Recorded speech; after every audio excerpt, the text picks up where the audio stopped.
Robert, did we miss the flying unicorn? The I don't know unicorn where it snack. went this time. I was I think waiting it's for in Ukraine. that. It's in Ukraine. Welcome, everyone, to another adventure into comedy. I'm joined by Montesaurus Dean Rex, Bruce the Don Macdonald, and Melissa Hawking Hughes. We are here to have a night of comical interaction, to take the piss, be serious, and at the same time be funny and be pokey. This is a time for everyone to come on in and just relax. Monty, Melissa, Bruce, how's it going today? Well, good morning, greetings.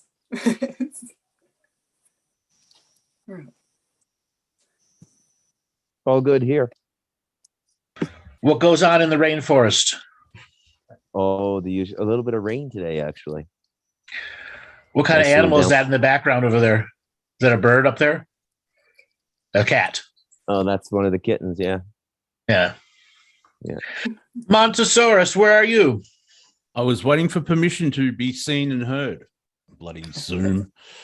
See, even the Skype gods don't like me on this platform. So what is going on in the south of Australia? Oh, it's raining. So I think the theme today, everywhere it's raining. So it's kind of like biblical rain going on there. Well, yeah, the weather people, because I can't say meteorology. They came up with it's a rain bomb. Yes, yeah, that's the term they're using, a rain bomb. Yeah, here we call it bomb cyclone. I just call it raining like the bejesus, and we've had just untold flooding and unbelievable situations of people being cut off and no one's getting anything, and in this very rich country there's a lot of people really struggling. I'm not saying there's a lot of rain, but my next door neighbor Noah is building a boat. and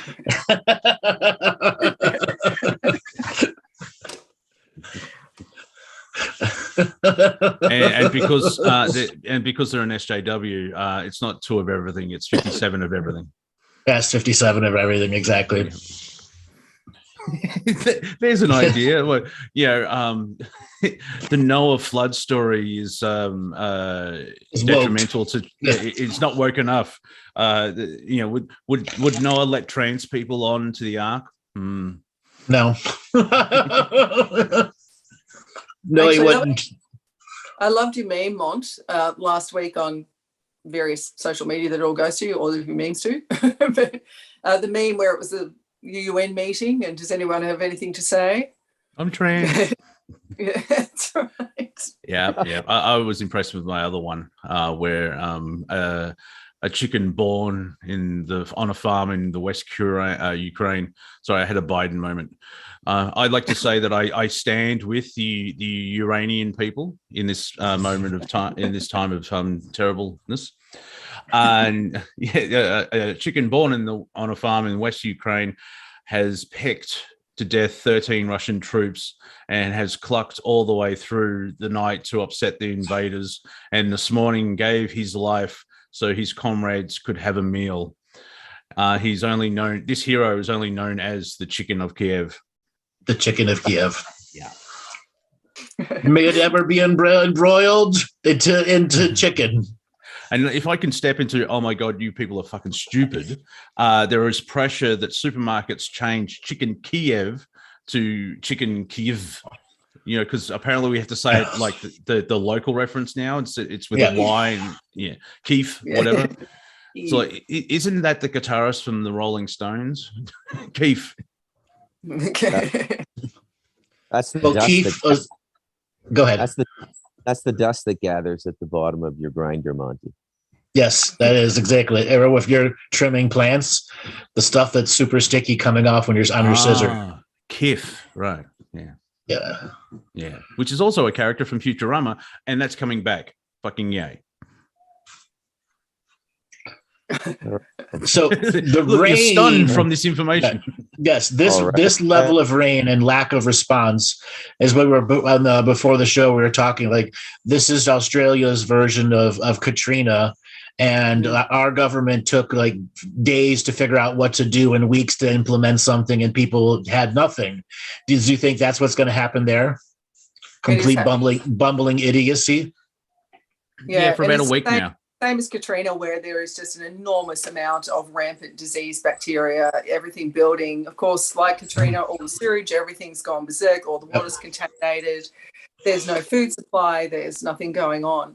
And so it's so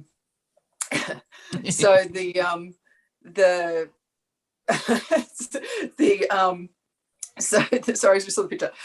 So yeah, we're seeing, and with it too, I'm not sure if this happened with Katrina. It probably did. It happened with the Boxing Day tsunami over in Thailand and everything as well. But there's an awful lot of animals that have perished in the floods, which were so high, so rapid that they're in the tops of trees and everything. So you've got an enormous amount of that rotting dead flesh in the air as well, which unfortunately, is creating the bloat flies.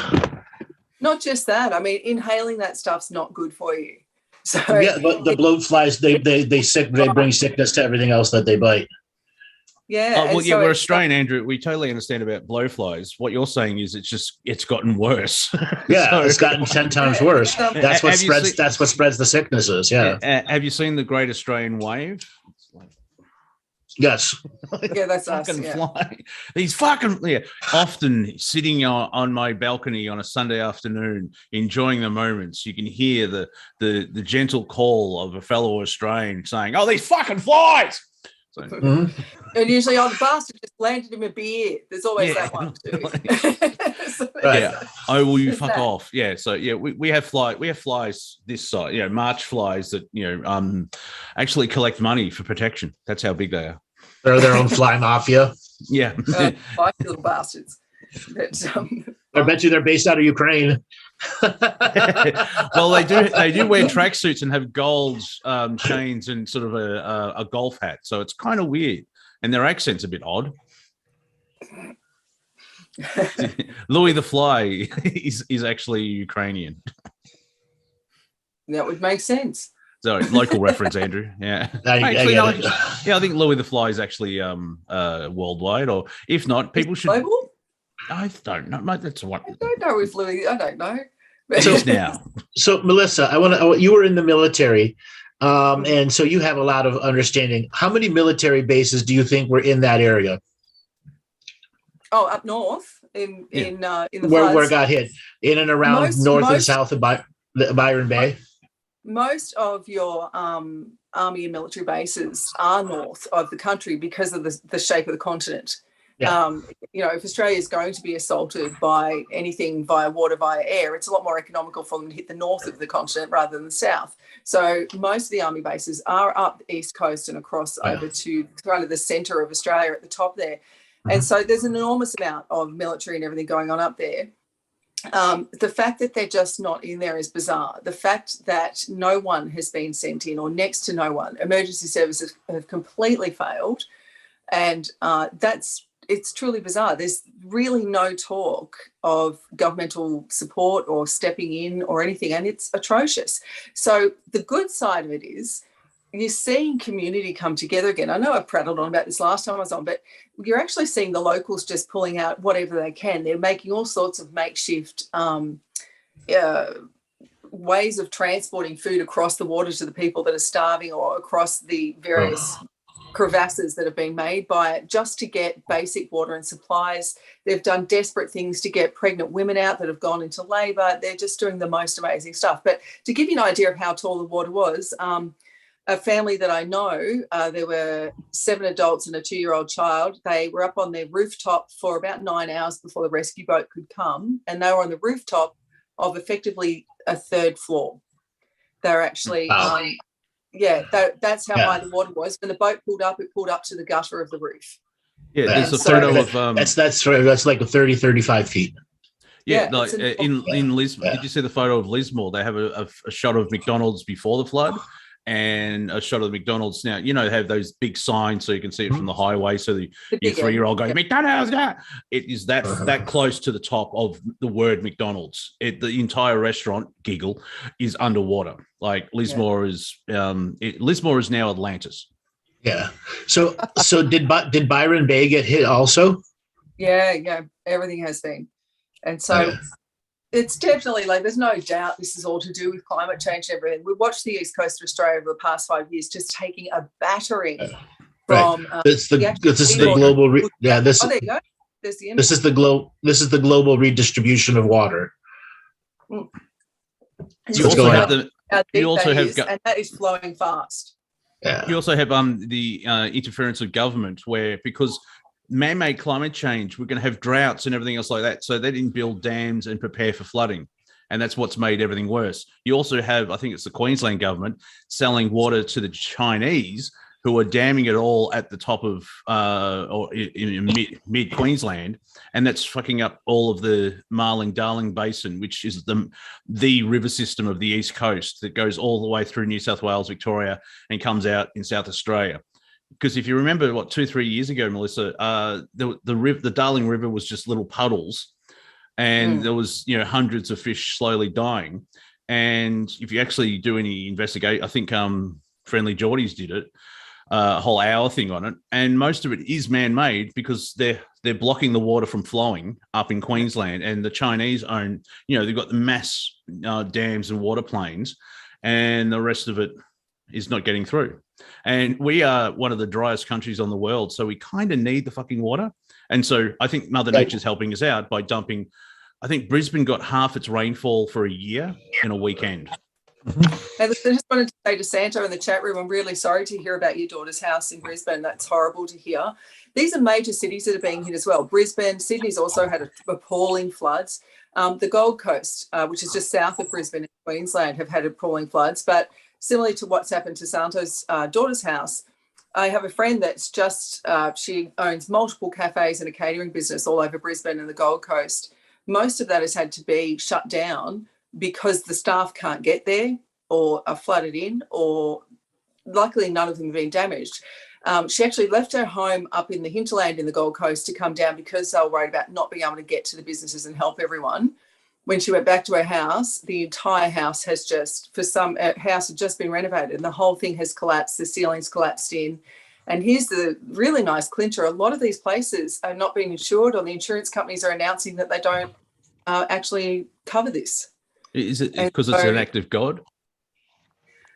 Well, no, the act of God is usually what you're insuring for. Let's call it now. And there's been enough disaster around the world that insurance companies have had to bite that. But it's the fact that the insurance companies are pulling out that they don't cover that this amount of rain actually caused the roof to collapse or the ceiling to come in or the roof failed and the houses, it is, as Santos just said, it's all in the fine print. Read it, seriously do so. Right. But they're also trying to force federal response to pay for the flood insurance, which are not responding at all. There is nothing. Yeah. And so, and in the meantime, all of these businesses that have tried and successfully managed to survive all this stupid bloody COVID pandemic economy crap over the last 2 years are probably going to be pushed under now from this. So this is what day 6 of this going on now? I think it is. It'd be around that, wouldn't it? It's only just, we've only just got the rain here. It'd be about a week, I think. Yeah. And weirdly enough, our weather patterns, usually they swing out from the South Pole. So it sweeps across from Perth to Adelaide to Melbourne. But this one actually went down the East Coast. Very strange. And I saw a screenshot of the weather radar, and there was 2 storms over Brisbane and Sydney. It didn't look suspicious, but that's fucking weird. No, it was, someone showed that. That was doctored. I saw that too. No. Yeah, that was crap. The weather system went down the whole East Coast there. But it was good on that. I don't mind if you got a conspiracy as long as you're talking truth behind it. Come on. Well, yeah, that's the point. Yeah. So that entire area that's been hit, there's only a handful of major highways that connect them all, and a handful of railways. So pretty much all the highways and all the railroads are completely unusable for hundreds of kilometers. That's why the rescue response can't happen. Where are the big trucks going to go that aren't going to sink into the ground? Nowhere. The distribution channels are complete, and this is where the weakness lies. I mean, really, this is the weakness in privileged society over the world. The weakness lies in distribution for us. That's where society really is over the barrel, and it's and you're seeing this again. We've seen this in various situations, particularly like the whole COVID thing. Everyone's sick, no one's allowed to go work because the government's made all these stupid mandates, all of that stuff. We saw distribution fail. in this particularly, we're seeing it's failing a beauty at the hands of Mother Nature and whatever's well, I can even take the distribution of water because of the interference of man by government. They weren't prepared for the moving of all this water, and I do find it fascinating. Like the Europeans have been in Australia for nearly 250 years, and like 2 years ago everyone was on fire. Now they're underwater. But the response is like, oh, how did this happen? Like, no offense to people living in Brisbane, but it's built on something called an overflow. Now we know the English language. What does overflow mean? And that's floodplain. It was it 10 years ago that Brisbane had all those floods, like once in a century floods. And it's like, oh, how did this happen? Oh, this is terrible. This is climate change. No, you built the fucking city on an overflow. This happens once every 100 years. They did say that this could be once in a 500 year storm.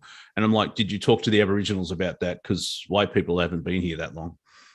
Yeah, speak to them. They've been here for 90,000 years, and I'll have some input. But, but where did they get their degree from? It's the wettest day on record. What, the records that started in 1880? Yes. It's a blink in the eye in weather. So, Bruce, the Don Macdonald, what are you doing back there? I'm just listening to all of this fascinating stuff about. You got your tracksuit and your hat going? It lives on a mountain, so you fuck the water. Well, this is just a shirt, not a tracksuit. It's absolutely spellbinding, man. It's like,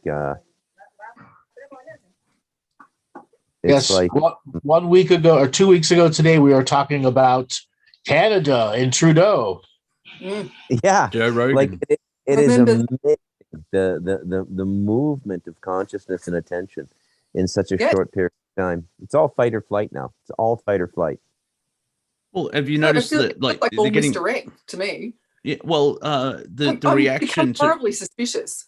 Well, everything Russian is being removed from the culture and everything else like that. In Italy, and I'm going to get this wrong because I have for 7 times, they've removed the author Dostoevsky because he's a Russian. But even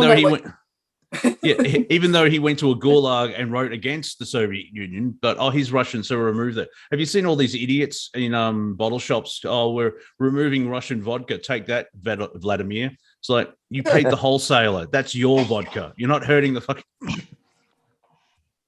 No, look, realize most of the vodka is not imported. In Australia, there's a fantastic Russian population, and I've got terrific friends that are Russian here in Australia. The boycotting of anything Russian is about as stupid as the hatred towards anyone Chinese when COVID came out. It's, what the hell are you thinking? That's where the hypocrisy is, because the mainstream defended you can't say it's Chinese, you're racist, but now it's Russian, you can do exactly the same thing, and it's encouraged. But this is nationalistic programming coming out in people. That is embedded into generations of DNA now. Well, so blaming they have a patriot class and they have a patriot class and a national class who will always believe what the government or the scientists tell them to believe. Yeah. So that's one thing that I find about the floods as well. It's pushing the anti-mandate, anti-mask movement, because it's like there's towns without water. Why do we need to worry about a fucking mask? And a lot of the people in healthcare and military and rescue services, because of the mandates, they got fired and weren't allowed to work. And so that's why have you noticed the response? Like here in Victoria, was it Code Brown? The medical system freaked out because there was a wave of Omicron and there was more whatever. But the thing is, only a month earlier, you got rid of a third of your workers. And so there's no connection. Like the system's buckling. We got a third. Appropriate coloured code. Yeah. Everything went brown. More aptly coded. Yeah.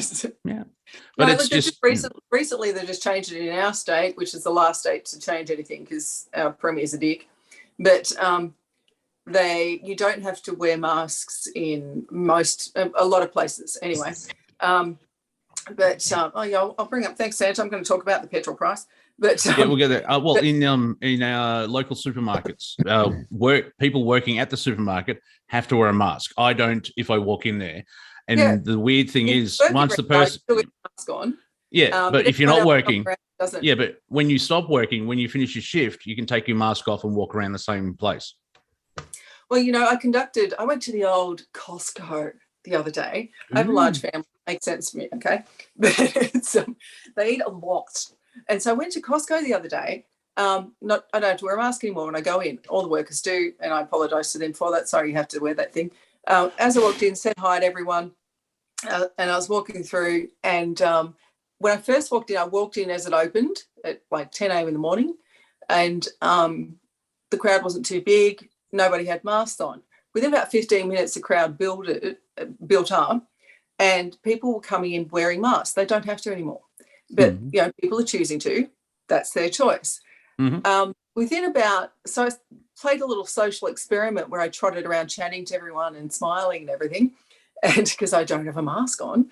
And I watched that group mentality, the pack mentality of, oh, my God, we still have to wear masks. And everyone started pulling their masks out and slapping them on because everyone else was wearing them. By the time I left about, 30 minutes later, I was one of very few people that didn't have a mask on. That whole follow the lemming, was just an amazing thing to observe in that space. At one stage, I actually looked up on the phone. What, has it changed again? Do we have to slap these back on? Because everyone had a bloody mask on. And as I went out the checkout, fabulous checkout lady who I know, and so when I was chatting to her, she had a mask on and she said, it's so nice to see your face. And I said to her, everyone else has got their bloody mask on. And she said, I know. She said, it happens every morning. She said, for the first 45 minutes, you see people not wearing masks, and then everyone starts to doubt it and everyone starts to follow everyone. But in the queue that I was in at Costco with this lady, anyone that didn't have a mask came in our queue. It was just this one maskless queue of people going through. They self-segregated. Yeah, they did. Well, we still do have the vaccine passports thing. Like Melissa can go into a bar, but I can't join her because I haven't got my digital ID. We still have that. I went to an outdoor event the other day, last Sunday. I had to go to this huge garden party with the kids' grandma. And it was an outdoor event. It was sunny and bright and a huge crowd there. And as I was walking in, the gate said, do you have your vaccine passport? And I said, it's an outdoor event. Like, what are you talking about? Yeah. And she's going, yeah, well, we just have to keep numbers. So where are you recording them? I haven't got a ticket. No one's got a ticket. It's a community event. And she's going, yeah, we just need to check it. Why? What are you going to do if I don't show it to you and it's passed? Like, seriously. And I said, 3 kids have just run in. Are you going to stop there? Interesting enough. She's getting really nervous. And I said, I'm really sorry, but you've got one of the shittiest jobs I've seen. Yeah. The government's forcing. Yeah, because if they don't comply, the government fines them $100,000. So they're forcing everyone to do it. A Victorian MP was attacked, said something, they mentioned something about Victoria, and someone responded to the tweet saying, yeah, but we still live in a state with papers, please. And she responded, how dare you equate what's happening in Victoria to the Nazis and everything else like that. And if you need to see, if you look up in the dictionary of what ratio means, it's a photo of that. There was 18 likes and 3,000 tweets underneath it. That she got hammered because it's like, how can you not equate? Like, for me to go into certain venues, I have to prove that I've got a vaccine, which is actually a treatment that doesn't work. No, it's not. More and more countries around the world are recognising these jabs, these bloody whatever infusions that they are, as a treatment rather than as a vaccine now, which is great. Australia's always last to come on board with that crap, but they're just look. Santo mentioned before the price of petrol in Australia. Now this is a fun this is fun because as we are all well aware, a war has broken out. I guess inverted commas. I'll get back to that. A war's broken out on the absolute farthest point of the planet away from Australia. But that actually apparently justified the price of petrol in Australia going to, I think, an all-time high. It is outrageously high at the moment to buy petrol. Over And $2 a litre. all because the war's broken out. Yeah, and also someone shared a photo of they filled up their car in England, and at that petrol stop at that time, it was a £1.77 for a litre. Now, if you know so if you know the conversion between pounds and Australian, it's usually 50%. So that's nearly $4 a litre. Now, Andrew, can you step in and do your maths about how that would work? 2 liters to a gallon. Yeah, and you're over $5 American for a gallon now, aren't you? No. We're $3.50. So that is for the highest price of gas, not because we have 3 grades of gas here: low, medium, high, and that's the high grade. Yeah, I probably saw a photo from California where it's just insane. Well, California in the last gas crisis in 2012, whatever it was, back then, it was $7 a gallon. Yeah. Oh, wow. Yeah. Wow. That's for regular. That was for regular. Yeah, it was like $6.89. Actually, I saw I forget who puts it out because I don't want to give any energy to the mainstream media, but they were trying to deflect the whole thing of what's happening in Ukraine is why that there's inflation in the United States and everything's going up, and anyone who's got a brain's like, it's been going up for 12 months. It's not the Ukrainian, it's, dare I say, Biden. Yeah, they've caused these sanctions. We know that all these sanctions have been put in place, so a lot of the product is still in the country. Mm-hmm. You're not going to convince me. Yeah, don't buy the vodka. You'll hurt Russia. Well, you're giving 30% of their profits to Russia. You're still buying Russian oil. And this is because of Biden, because he stopped the Keystone pipeline on the first day when he got into office. Like, Trump actually made the United States independent for energy for the first time since 1957 or something. And Biden's like, we have to overturn everything Trump's done. In the State of the Union, Biden said, we have to lower the price of insulin. It's way too high. Well, that's true. However, Trump did that when he was president. And in the first week that Biden came in, he got rid of it. So the prices went up 700%. So Biden's complaining about something that he created. Yeah. Eric in the chat room just tried to open a massive can of worms. Sarah's answering about why there is an alternative fuel source, and we could do a whole show on that. Well, everyone in the chat room sharing their prices. I see you, and I fully complain with you. This is outrageous. So, it's so outrageous that they're not doing anything about it, because they've reached a point where whenever there's a scandal, they just pretend it doesn't exist and move on until they have several scandals always hanging around in the background.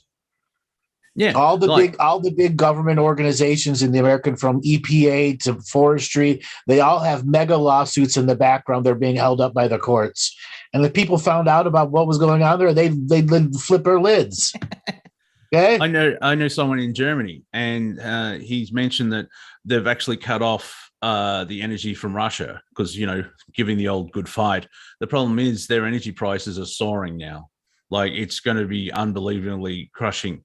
And this is where usually when I mention that, Bruce steps in and says it seems that's part of the reset, the Great Reset story. I don't know if it's true or not, but it seems to be happening naturally, where they're going to try and make the cost of living so much more. And it's classic problem, reaction, solution. They create the problem. They're not getting their reaction though. And so we ignore their solution because, Klaus Anal Schwab, who looks like a Bond villain, has come out and, you own nothing and you'll like it. It's like, it sounds like a threat. It's not really a. So Schwab purged Vladimir Putin off of the World Economic Forum website. Yeah. Yeah, I'm probably because that's probably narrative, not actually a choice. These guys are, we're wiping you out of history, Putin. Yeah. Well, George Soros is actually supporting Ukraine. So if you know your New World Order theories, it's like, wait, Soros is on the side of the Ukraine. I think he's a Rothschild now. Yeah. The Rothschilds have owned every war since Napoleon. Well, you know what's the best way of winning a war? You fund both sides. That's right. Yeah. And so And so I want to get back to the old, good old courts, things getting held up in the courts. One of my favourite, oh, hang on, something's coming. Sorry. One of my favourite articles that I read in the past week was about how the in the international courts, and if you're on the last show, you heard Andrew and I talk about the fact that the international courts, well and good in its place. It's very good at seeing when corruption or something has been breached, but there is no real enforcement. But there is no enforcement there, yeah. And that has been the issue with all of the international courts since their founding, is who's going to handle enforcement and who's going to handle the actual jail time and the enforcement of that with the extradition orders and the wait. Yeah, that's right. Yeah. Very flawed. However, I do love the international court's reaction to what's happening in the Ukraine. And the lead prosecutor in the national court announced that he was so disgusted by what's happening in Ukraine that he has ordered an urgent investigation to crimes against humanity in Ukraine since 2014. Well, So, interesting. I guarantee atrocities have been done. That's the nature of war. But there are some things that are completely, absolutely unavoidable. And I still think that the Russians are not heavy-handing this. They are not carpet bombing and blank bombing all the cities into nothingness. They haven't taken out all the water and power grids everywhere until it take you centuries to rebuild them. They haven't bombed them back into the Stone Age. Oh, so they're not acting like Americans? Yeah, they're not. All right, yeah. America would have had a 50-day air war before they sent a tank in. Yeah, well, you just see what they did to Libya. What you're seeing in the general media around the world, and as we know, we're all seeing different stuff because we're all being fed and misdirected from other stuff. But Putin seems to be following a nice something. I think he's actually plagiarized a war plan from probably World War One in the way that he constructed the assault that we were given the maps for through the media about what he's actually doing. The problem with that is that there's a couple of major factors, not least of all the advancement of technology since then, and also with that you can black out the internet, you can do all sorts of things, but it's been proven where they've blacked out the internet in countries like Cuba and various other places in the last couple of years, that you still can't actually black out communication now. Technology enables a communication globally amongst the people on this planet that they can't entirely shut down. China does an amazing job of trying to do that, but they still haven't actually got 100% success rate. And so that's a real weakness. For us, it's an enormous power that we can talk to each other like we're doing now in privileged society around the world that have electricity and internet. But we can actually talk, and there is enormous power in that. There is an absolute, like we've seen, I'm not sure if you saw it, there have been protests everywhere all around the world against what's going on and what's being done to the populace in Ukraine. But, and the protests, bless their cotton socks. I mean, there was the scary one. Well, I was a bit scared for the people in St. Petersburg that were protesting, people in Russia that actually came out and were protesting against what their country was in fact doing. I was a bit scared for them. But the power of communication is something that seems to be grossly underestimated still by these powers that believe they are beyond the power. Because they want their spoken word to last inside your closed rooms. The rooms are that's gonna be, like we said earlier, it's that automated response: put the mask on, take the mask off. Yep, how many are going to put the mask on, the loyalty mask on, when your government asks you to do something? Well, I think for Australian or Victorians is putting the mask on so we don't have the Victorian police fine us and shoot us. So there's an element of fear there. So, but I do find it interesting. Remember, only 7 days ago that protests were bad, and there were the views of a select few. Yes, Canadians are being persecuted as bad as Ukrainians right now. Yeah. But it's only wrong when it's only wrong when they do it.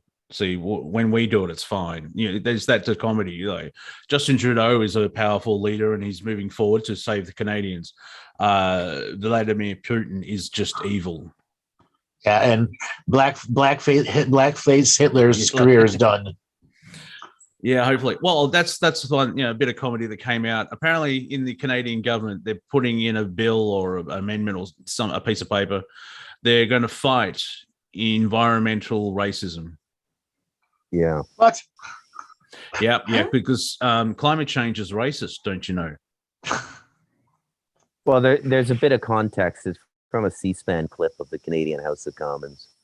And one of the members of the Green Party, Elizabeth May, asked the Prime Minister or the Liberal Party a question about the inequitable distribution of the consequences of climate change. And he retorted with the contextualization, he coined the phrase environmental racism kind of on the spot. And, it's a classic Trudeau moment. And when you think about it, it doesn't really fit, because, it's not racism, you immediately when you hear the word racism, you think that there's an intent behind it.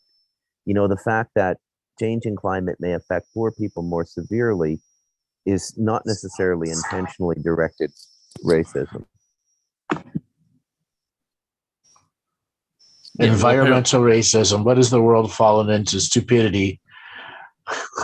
Yeah. Well, they're removing anything Russian. There's a video game for FIFA, and they're removing the Russian football team from that video game. Yep. Yeah. And basically, now, okay, what happens in 3 days if Putin is taken out by a coup? Do all these idiots like, oh no, we like Russian now, and we try and build up on Twitter? So if Putin falls from a coup, the fucking world's gonna go stupid. The world's gonna go stupid. Yeah, I'm just using the example of like, oh, we don't hate Russia now. It's very 1984. I think Andrew, you coined the thing as it's very 1983. Because 1984 worked. 1983, no, it's just not the same. Not the same. But that's the thing is, there are people that, because they are Russian, they're being attacked because they're Russian, even though they've been living in the United States their entire life.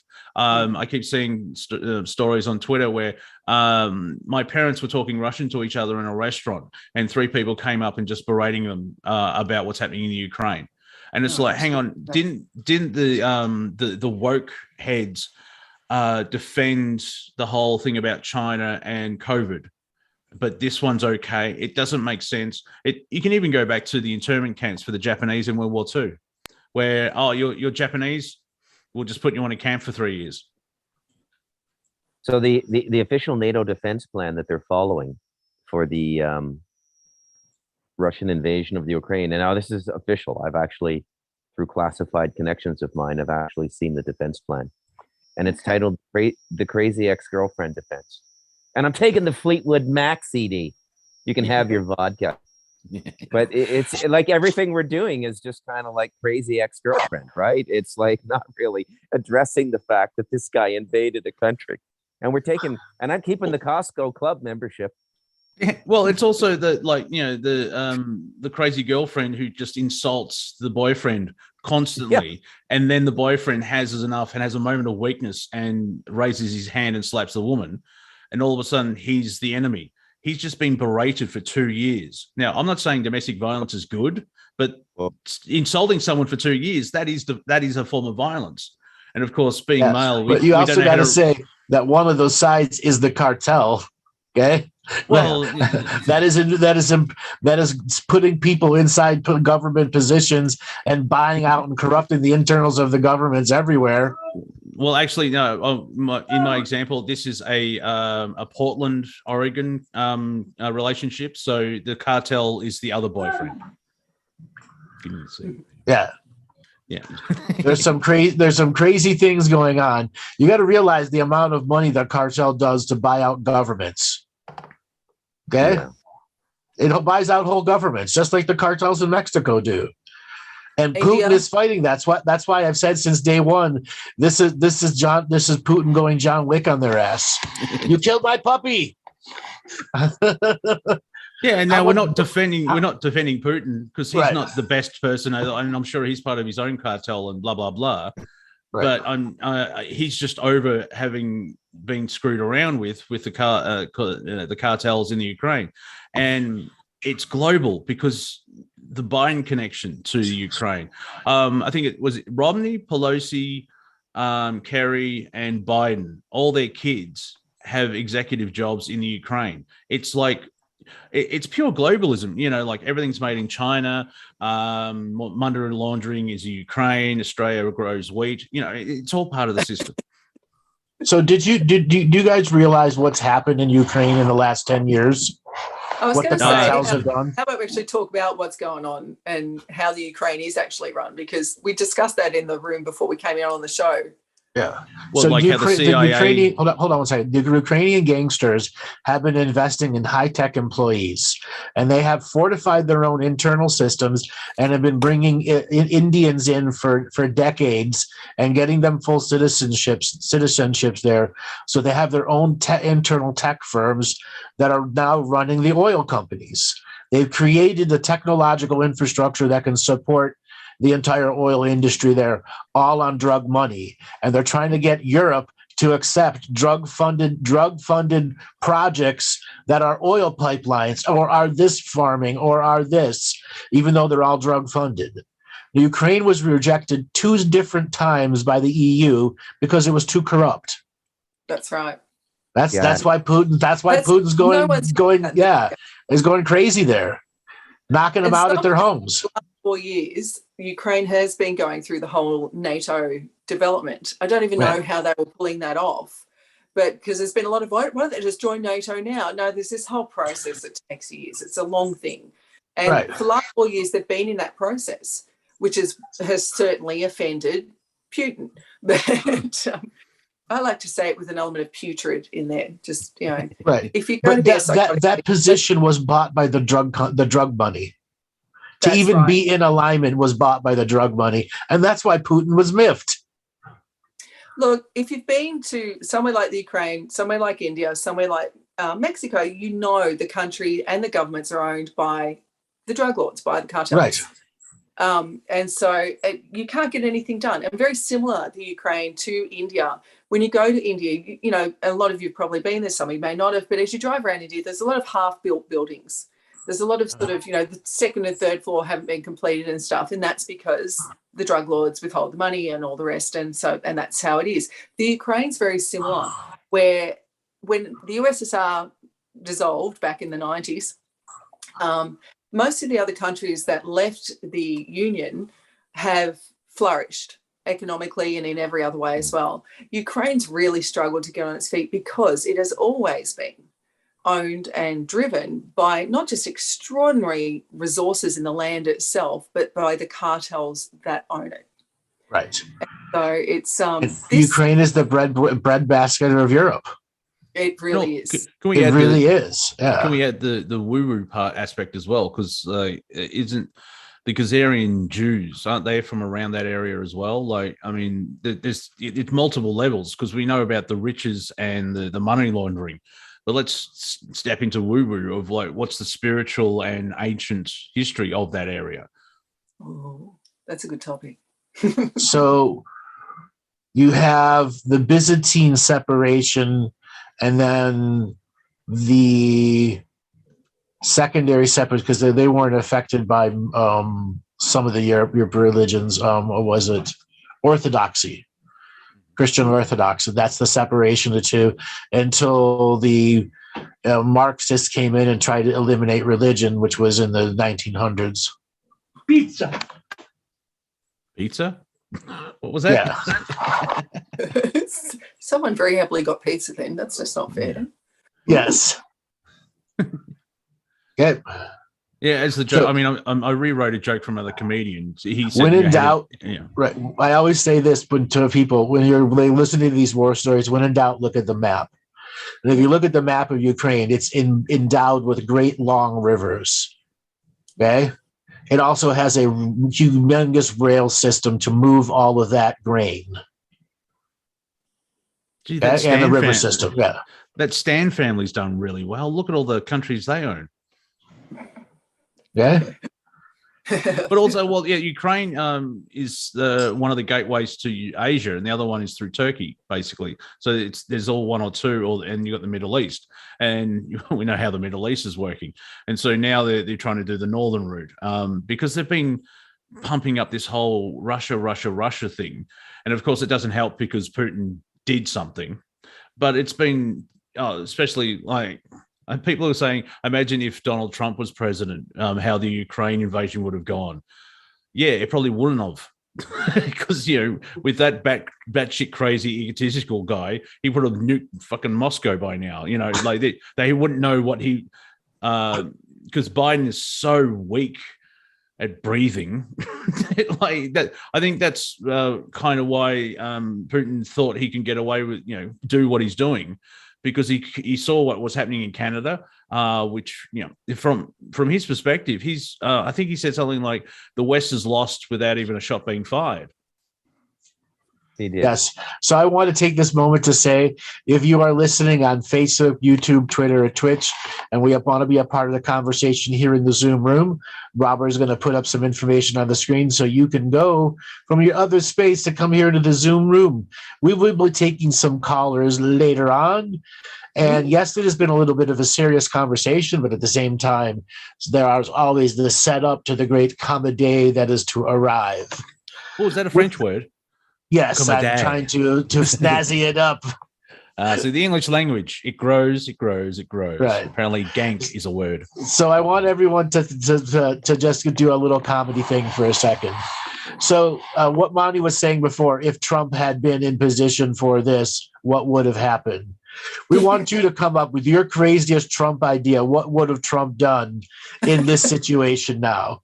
So take a time and write it into the chat room. What do you think Trump would have done? Well, my point is it wouldn't have happened because Putin would have challenged Trump. But what we're talking about is that Putin's like, I'll have a go. And what would build a wall? But where would that wall be built? Speaking of which, a lot of Western countries have walls around their parliament and official buildings at the moment. It's like, what do you know? Were they preparing for the Pfizer release?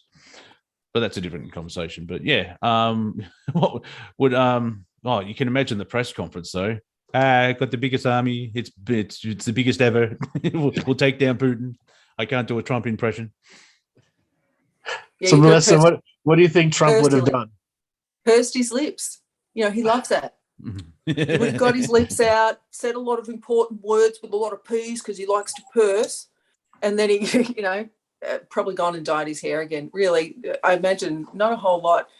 Poor Trump probably would have been left in the dark as much as he was about what was going on with China and everything anyway.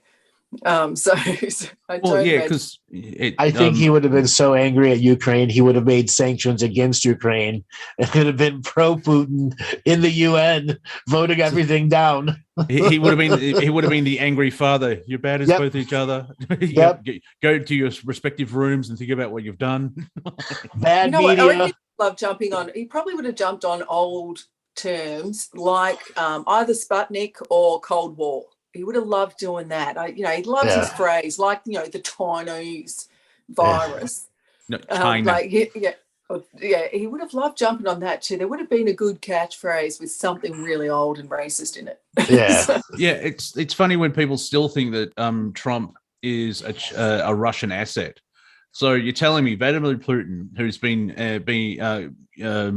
jousting with the Western world, gets an operative in the White House and does nothing for 4 years and waits till he leaves and then does something. I've watched a lot of Bond films. That doesn't make any sense. I like the Queen's lap dance. So I want to delve into the Narcos here for a second. So have we all seen the TV series Narcos?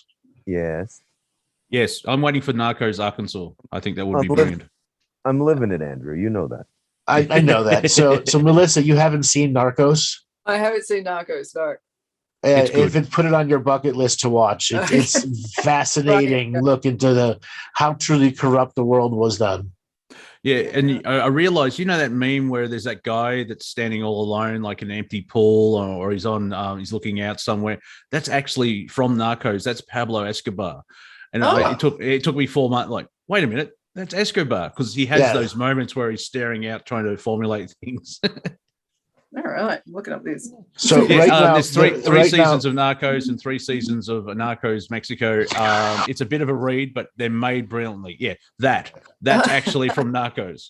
Right. So in Ukraine right now, there are 7 oligarchs who make more money than Pablo at his greatest, from cocaine, heroin trade, and the illegal and over the counter, behind the counter drugs, opioids, etc. And how much was Pablo? What was an $8 billion dollars, and that was like the late 80s. Yeah. So whatever that is. Sorry, Monty. I apologize.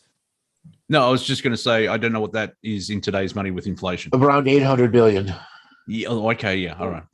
So what's the, when I think of the cartels down here where I live in Latin America, I know what the revenue stream is. What's the revenue stream in Ukraine? Like what is the big money maker for the cartels? Drugs, prostitution, black market, stolen products, human slavery.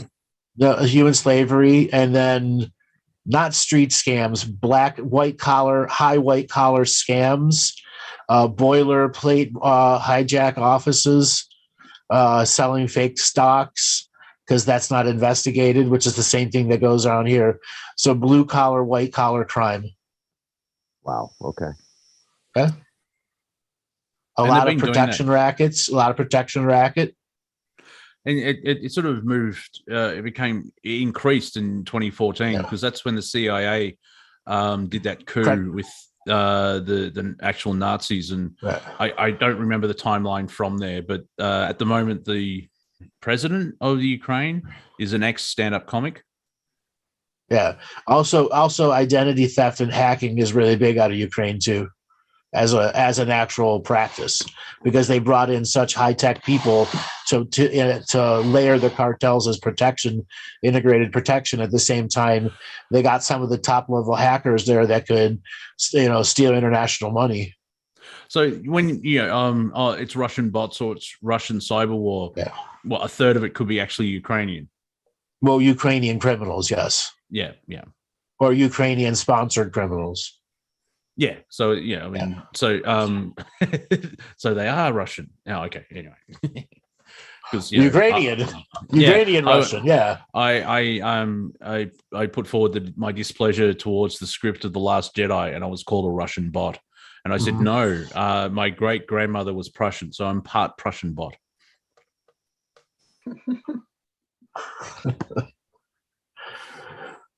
And she may be Jewish as well, so we'll find that. I'll keep you updated. We're going to look into the family tree where I could be part Jewish.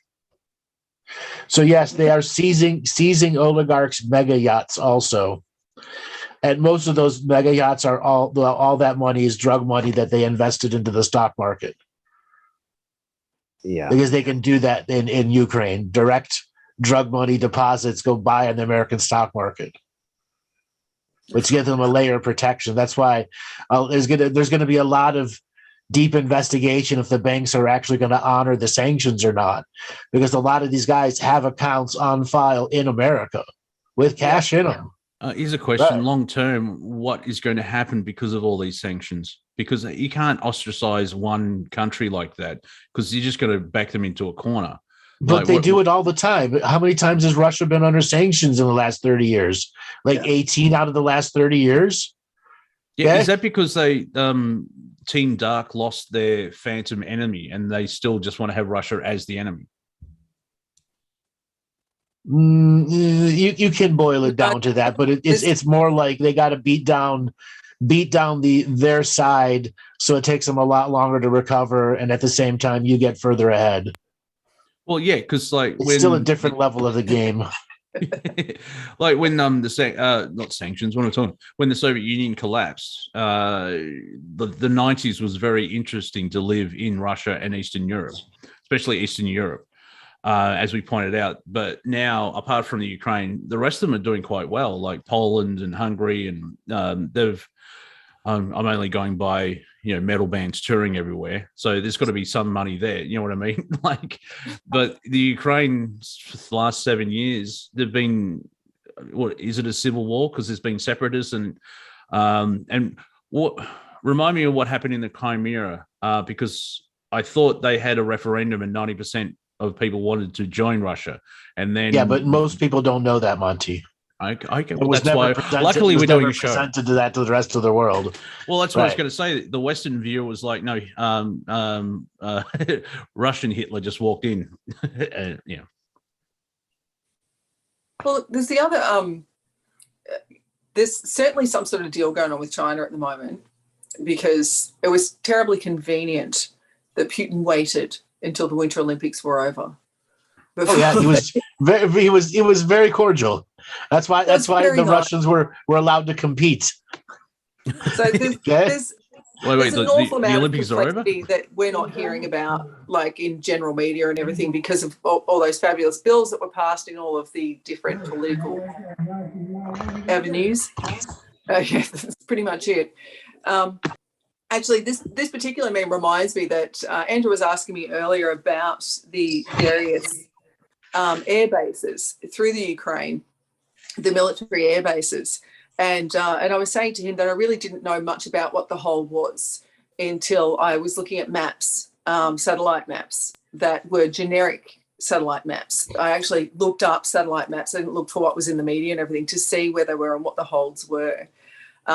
Because, of course, we were being fed all the stuff in the media about just how much ground force, be it obviously their Air Force as well, but how much ground force Putin had stocked at the various places on the borders he was about to go over into, which was just absolutely absurd, just an enormous amount. And I'll say it again, in a world where technology is that high, you don't need to be running a World War II war plan. Like you don't. There's a reason he brought all that junk, and it was to make a point. I'm not going away anytime soon, because those oligarchs / cartel members didn't think he'd ever cross the border, and once he crossed the border, he's got more than enough to supply it and to withstand whatever the West is going to do. Okay? And the West is going to do whatever it's going to do, and he's not going to stop until he finds his 10 tons of gold bullion in an oligarch's house and says the war is worth it now. I guarantee there's 200, 300, 400 tons of gold in that country that didn't get out. Much more than New York Federal Reserve. Maybe the gold. Well, that brings me back to why was one of the first holds Putin wanted the Chernobyl site? Gold. There's an enormous amount of uranium in the Ukraine as well. And gold too. Yes. They store their gold there. That's the gold. Yes. So which makes sense. And the fact that the priority again was, they've just taken, I've forgotten the name of it again, I'm sorry everyone, but the major nuclear power plant that is still functioning, not the one that killed everyone, that is actually still a very dangerous site to go to. So what the hell did he want it for? But being Chernobyl. But his priority of getting hold of the nuclear power plants is curious and a little scary. No, I'm not thinking nuclear bombs, everyone. That's not what I'm talking about. No, just turn the power off. He just turned the power off, and I believe 1 million refugees have left the Ukraine because they believe that Armageddon's happening. Right. Where? Look, I was mentioning to you guys earlier in the room, and I'll mention it to these people. I've got quite a few people I know over there. I'm not going to brag about that. That's one of the things that's ticked me off the most past week, of particular on social media. Everyone, I spoke on stage in the Ukraine and I know people in the Ukraine. I don't give a shit who you know. We're talking about them, not you. But watching people actually escape, people that I do know, a couple of journalists, I think Monty mentioned one of them before that I do know, and how they've escaped. One particular friend came out of Kyiv, actually managed to get on the train, which was quite amazing. And another friend actually got on the same train with his wife and 2 kids on this particular train, standing room only, and they would be standing up absolutely packed tight for at least 10 hours to get over to Lviv, which is over near the Polish, over near the border, Georgian border. But it's, and then go across, of course. But the train ride took forever because, and this is where it's just, in this day and age, every now and then the train actually had to stop, all lights out, complete silence of everyone packed on the train because tanks were nearby or planes were nearby. In this day and age, seriously. And this is how they've had to travel. And we're talking men, women, children, everyone. There are a lot of people over there. And let me bring it back to the actual people that are on the ground, which is way more what I care about in what's happening there, as you know. I have a number of people, a number of clients, patients that I work with. There's a little 7-year-old boy that's being treated for cancer at the moment. And his family won't leave because they can't leave him. He also can't get the treatment that he needs at the moment. They have his meds at home, but they don't have the professionals that need to actually help them to administer them. And so there's a lot of situations like that, millions of situations like that at the moment where people can't escape. Your refugees can't get to the borders. They can't cross over. There's the great privileged few that are expats from various countries around the world that are getting out fast. They've got the money behind them. But the people that are there are really struggling. And so the desperate calls that I'm getting for help from people, particularly children that need serious medical care, won't be getting it and are dying because of the current environment and what's going on. And again, did we say it during the show? I'm not sure. But again, the weakness is in distribution. Right. This is distribution and logistics. Yep. Yeah. This is where their power really lies, and their weakness lies in the power of us to communicate. And so I work in the field of quantum bioenergetics, and so I can communicate with anyone that lives in a state of vibration anywhere on this planet because I work in multidimensional communication beyond just the energetic sources that are bound to this planet. Anyone can do what I do. Let me mention that too. You could be doing exactly what I do. I'll teach you if you want. But aside from that, I can communicate at that level, and this is where we need to lift our game. I'm sure Andrew would agree with me on this. This is where we talk about people raising vibrations and lifting their vibrations. But this is how you do it. You lift your vibration. And it's way easier than you think. And tune into shows like these when you know you have to have time for recreation. You got to let things go.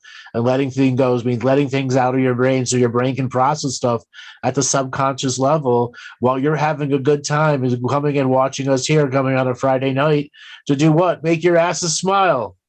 That's right. Yeah. Yeah. When I teach the live program, and Monty and I are like brother and sister with many lives, so we can go right into that. But Monty will come to the occasional one, and I'll be up there teaching. Like Andrew said, I use laughter to get people to learn. I use it all the time. Most of the time I self-deprecate, but it's I make them laugh at me and all of my mishaps and all the crap that I've done trying to be human.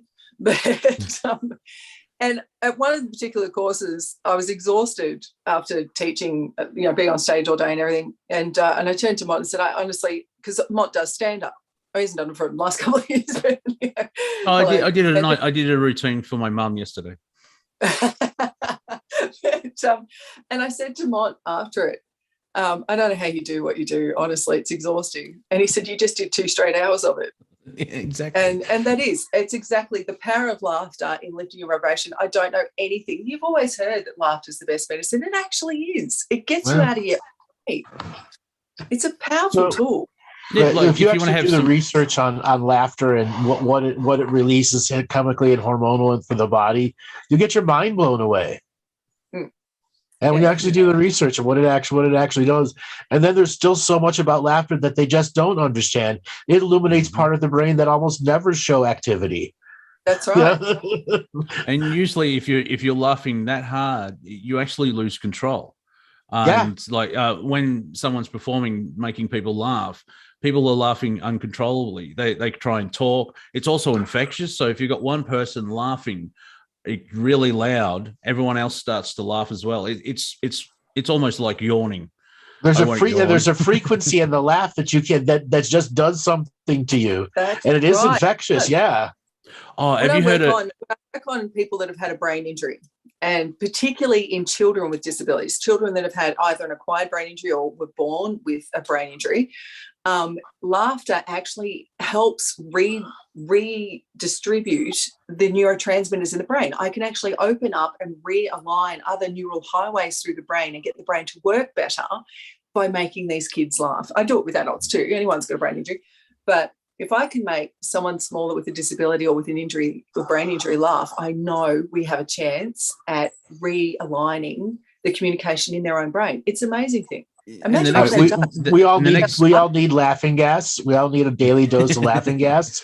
And next level from that, Melissa, is when you make, it's like when you're just say with like the four of us are talking or five of us are talking, and one person's making everyone else laugh. At some point, the people laughing join in the comedy, and that opens up more because comedy is making connections, and so the brain is creating. And so you try and do you top the laugh beforehand, and you do the whopper topper, and you just keep going on. Phyllis Diller is a perfect example of that. She would do you do a rule of three where you do three jokes, but then she would build it around and get up to 9. So she would have 3 rules of 3. So you would say a joke, top it, and then even go further and then further, and she would get 9 laughs, and you're just building up that laughter, and she has to stop because the whole room is crying. You know when you cry from laughing? Yes. It's and even like, you know, pissing yourself, you lose control, and so the blood goes, no, we have to evacuate now. So why do gag reels on YouTube videos connect people, and why do we laugh at people doing their acting lines and making a mistake when they laugh? Because it passes an energy on. Yeah, it's osmosis. It's called on live stage theater. It's called corpsing, when they break character, because usually when a character dies on stage and they have 10 minutes of just lying there pretending to be dead, sometimes they get the giggles. Because they can't stop, they can't stop laughing, and so the term in entertainment is I was corpsing, because you're trying to do a serious scene, but you've got the giggles and you're trying to hold and you laugh. And so when there's those mistakes, when you're watching gag reels of, like, say, I think The Wire does it, where they had a little special thing. If you remember the TV show The Wire, you know how intense that serious drama is about drugs and gangs and murder and everything else like that. And so it releases tension, and it's funny because it's like, hang on, aren't you supposed to be doing a Shakespeare, Richard III Shakespearean play, and you make a goof? And it's funny because it's just out of nowhere. And that's one premise of creating a joke, is you build up tension and release, and it's usually a surprise. That's where you get the laugh. Like, going back to what Andrew said, they're not sure what laughter is, because some jokes makes people cry and piss themselves and curl up in a ball, but then you have someone standing right next to them and go, I don't get it. That's the weirdness as well. I guess it's down to frequency. Well, hold on. The people that can't hear it also have an ideology that blocks it usually. Well, yes, that's not funny. Well, Santo in the chat room just said before that laughter is still legal. For now, yeah. But and to that, I'll add that comedy is one of the most powerful forms of communication to actually talk about any serious topic now. Comedy doesn't, because comedy can break the whole politically correct bullshit and say something outrageous, you can actually talk about a topic we're not allowed to talk about in comedy still. Even that's starting to get canned a little bit, but it's but it's still, at least you can still discuss it. It's probably why we call this a comedy show. Well, that's the thing. Like, when you have tyranny kick in, they usually get the intellectuals and the entertainers. They did that in Berlin in 33, 34. They started to arrest cabaret people because they were criticizing the government. And you notice you're kind of in trouble when the governments don't like being ridiculed. Like, the greatest weapon you can have against these people is pointing and laughing. Now, they may shoot you, but it's but that's the thing. Like, say with Trump in office now, you could make fun of him quite easily. Like, my Trump joke is, like, the man's so intelligent he stared at a solar eclipse. Like, okay, fair enough. That's my only Trump joke, really. But all the late night TV hosts who are just fucking boring, they did for 5 years Orange Man Bad, and they wondered why their ratings just dropped, because people even hate Trump. Stop watching. Now it's Orange Man Bad for ratings. Yeah, they keep bringing him back, even though Biden has been a comedy diamond mine because of the last 14 months. It's only been 14 months. Yeah, but you can't insult the disabled. You racist. Well, racist, disableist. Well, like AOC, like you're just making fun of me because you just want to date me. No. So yeah, and it's a coping mechanism as well. It's very Australian, is to have a sense of humor. If you live here, you'll understand, especially like 200 years ago, where everything's trying to kill you. 60% of it can kill you. The other 30% does want to kill you, but they're small little bugs. So it's the Australian sort of, you got to laugh type thing. Yeah. So I want to pop in here and ask everybody here, what do you think?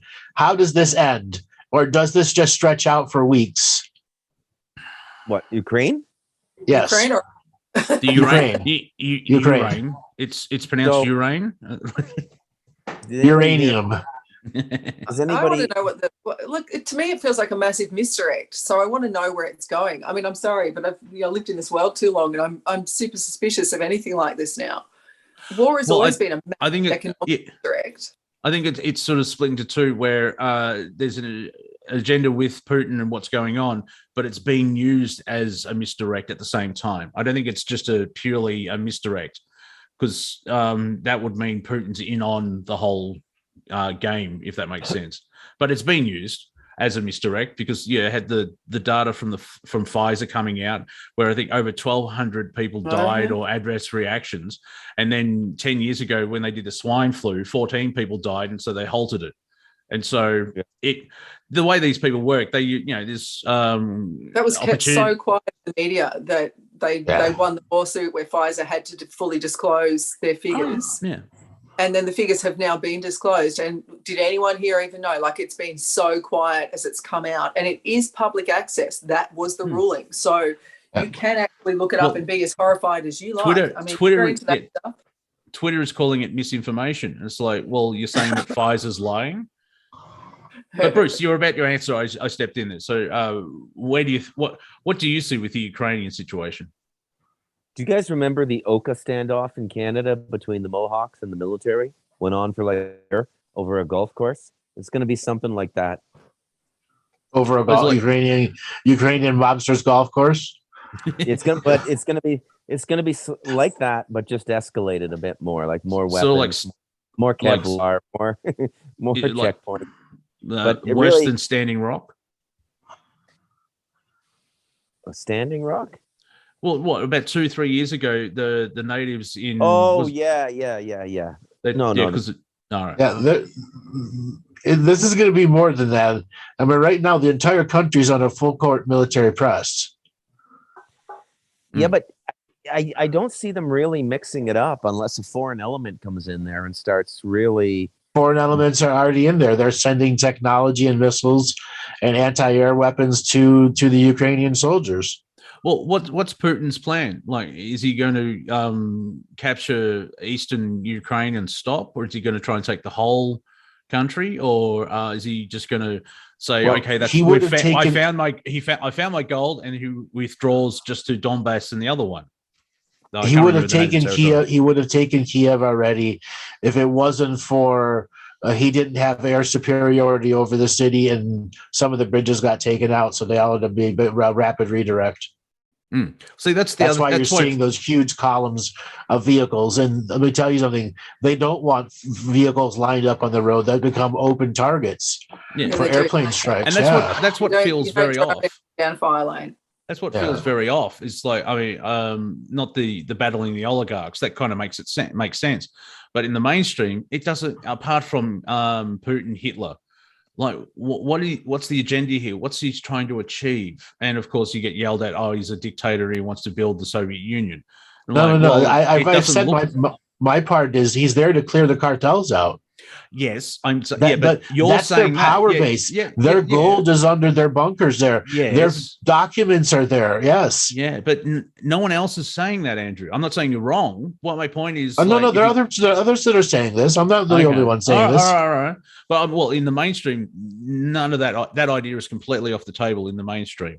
And so that's what I mean. It feels off because it doesn't make sense in mainstream history. Like, well, what's he trying to achieve? What's he doing? And they go, oh, he's Hitler and blah, blah, blah. But the actions don't make sense. Now, what you're saying with the oligarchs and the cartels, everything falls into place. See, the oligarchs are the cartels. There is no separation between them. Well, I noticed Biden's going after the Russian oligarchs, and Right. I'm like, well, because I think Who are the same ones in Ukraine. They're the ones that are manipulating black market politics and white market politics. Yeah, There's a whole Biden- black market Biden politics going on there. Of course. Yeah. Yeah, and Biden's connected to somebody in the Ukraine. Like, we got to the point where we've mentioned before. Has everyone seen the footage of Biden confessing that he blackmailed the Ukrainian government? Yeah, the footage came out years ago. Yeah. Yeah. Tim Pool shared that on Twitter this week. And that's that's the transparency. And so it's fascinating how the mainstream media, I would hate to be in the mainstream media now because their spell's gone and they can't release if they release the wrong bit of information, the whole sandcastle crumbles. And so like they can go after Tim Pool for certain things, but they won't touch that video, what he shared, because that's that's not a crack in the dam. That's a massive freeway in the dam. I was just going to say to people in the chat room, they're talking about Putin's trying to keep NATO back. That's actually a very, very small element of what's truly happening. And Liliana actually pointed out in the chat room too, and I want to point this out when you're talking about old footage being brought up. Old footage is being played showing NATO throwing missiles on Serbia for 87 days. They're using that to show that NATO's actually doing stuff at the moment. And it's just the crap that they're pulling up this old footage trying to convince the general public for some reason that it's about NATO. That should immediately make you think this is not about NATO. Well, in the first 4 or 5 days of all of this conflict, is that the term we're using? How many false stories came out? You know, the ghost of Kiev, where there was this brave Ukrainian pilot was taking down. That's actual footage from a video game. Yeah, that's just what the amount of so the misinformation warfare is on overdrive here. Oh yeah, big time. And again, you know, just guard your mind. Be careful what you let into it. Look at what you read. You know, if you need a break, go and watch a good comedy show. Chances are you'll get some truth from it.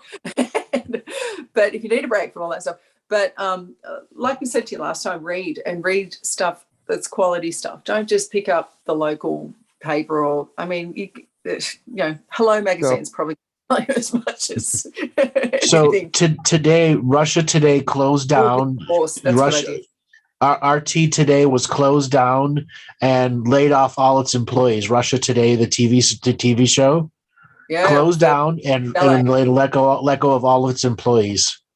Now I'm getting Santo just said RT.com gone, and yet I just looked at it 3 hours ago. So no. RT as the actual broadcast company is done. Yeah, I know, but Santo said the website's gone. It's like it's still there.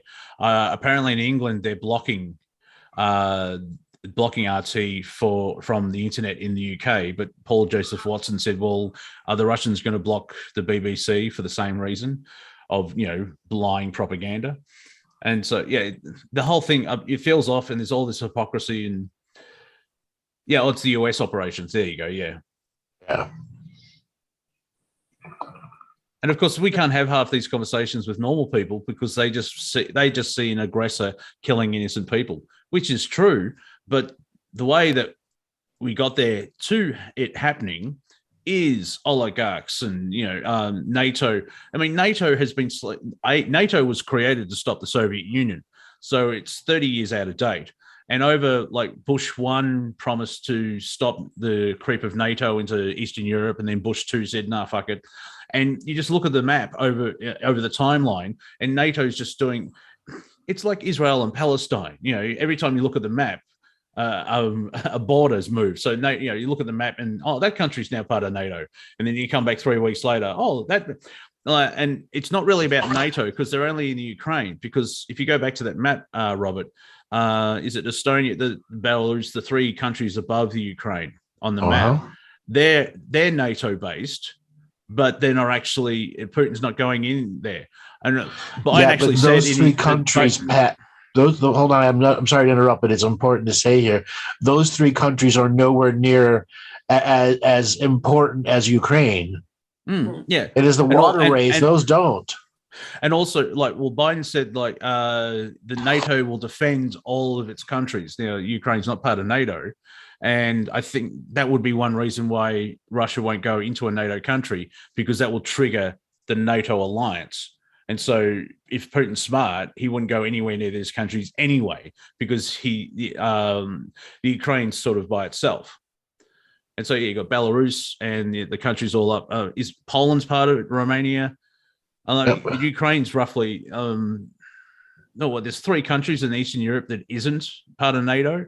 And so from a Russian perspective, you just see, that scene in the Holy Grail when John Cleese is running towards the castle. It's like that every time they look up, NATO's just taking a step forward. And so it is doing that. It is doing that because the oligarchs are paying them to do it. They're bribing them. Okay? Yeah. And that's why Putin's power is threatened by this intermediate drug sponsored class. Oh yeah. There's puppet masters behind the whole thing. Yeah. But it's still that's why the whole thing, it feels off, and this is why, because it's not your traditional war. Like, I don't see like the Russians leaving Kiev and leaving a big fucking wooden horse. It'll be a giant Smirnoff bottle. Yeah, it's like, oh, look at this. The Russians have gone home and they left as a big gift. Oh, look, they left us stripper in a box. Yeah, look at all these. Look at these poles for our young daughters to learn dance. Stripper in box.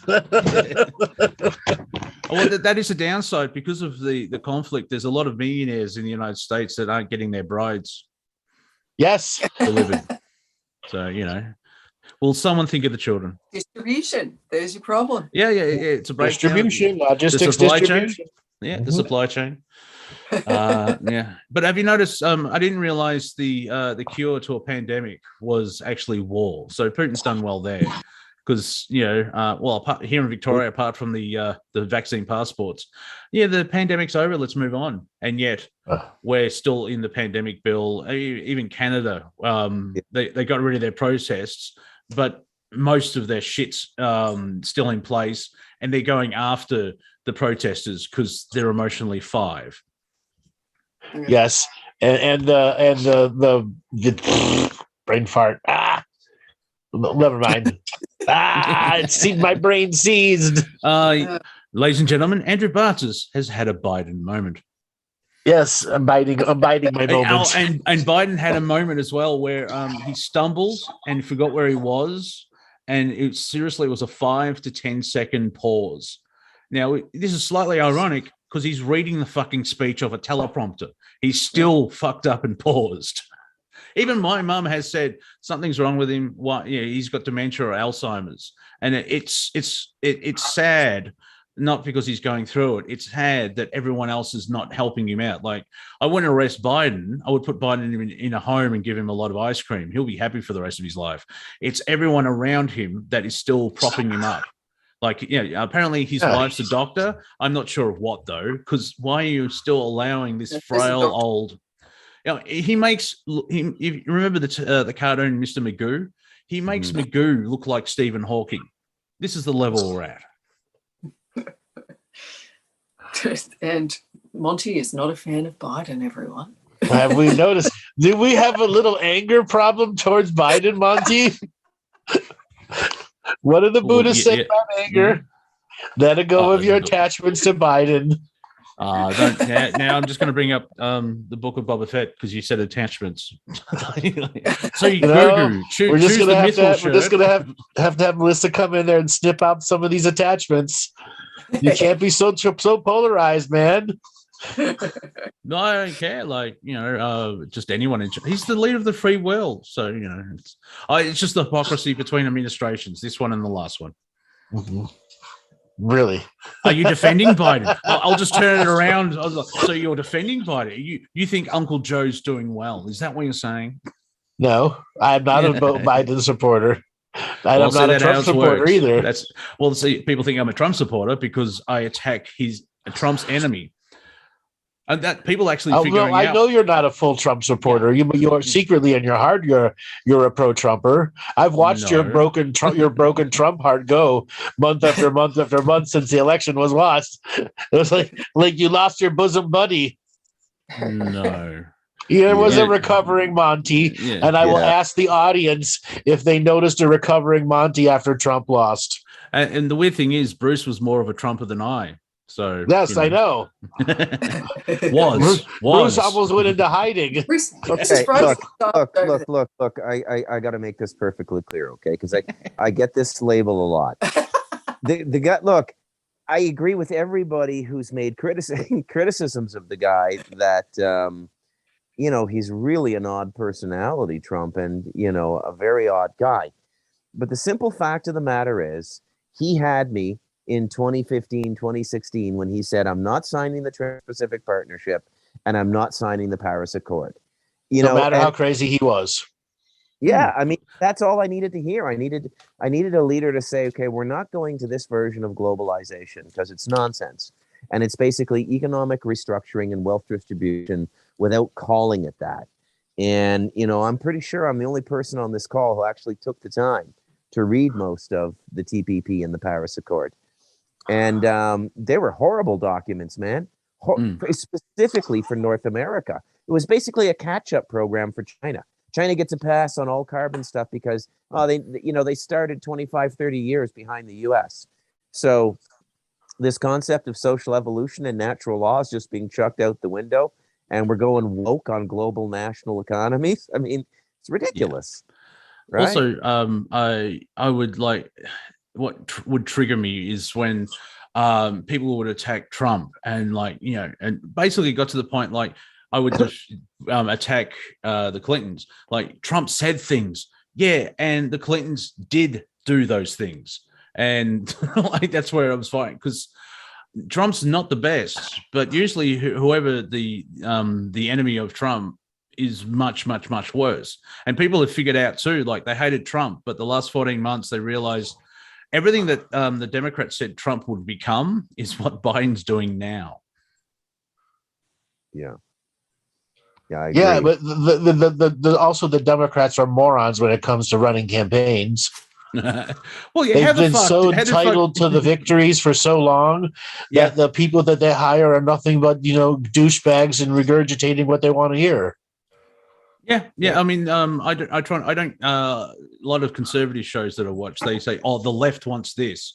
I try not to say the left, because half of the percent of the left are nice people with a brain.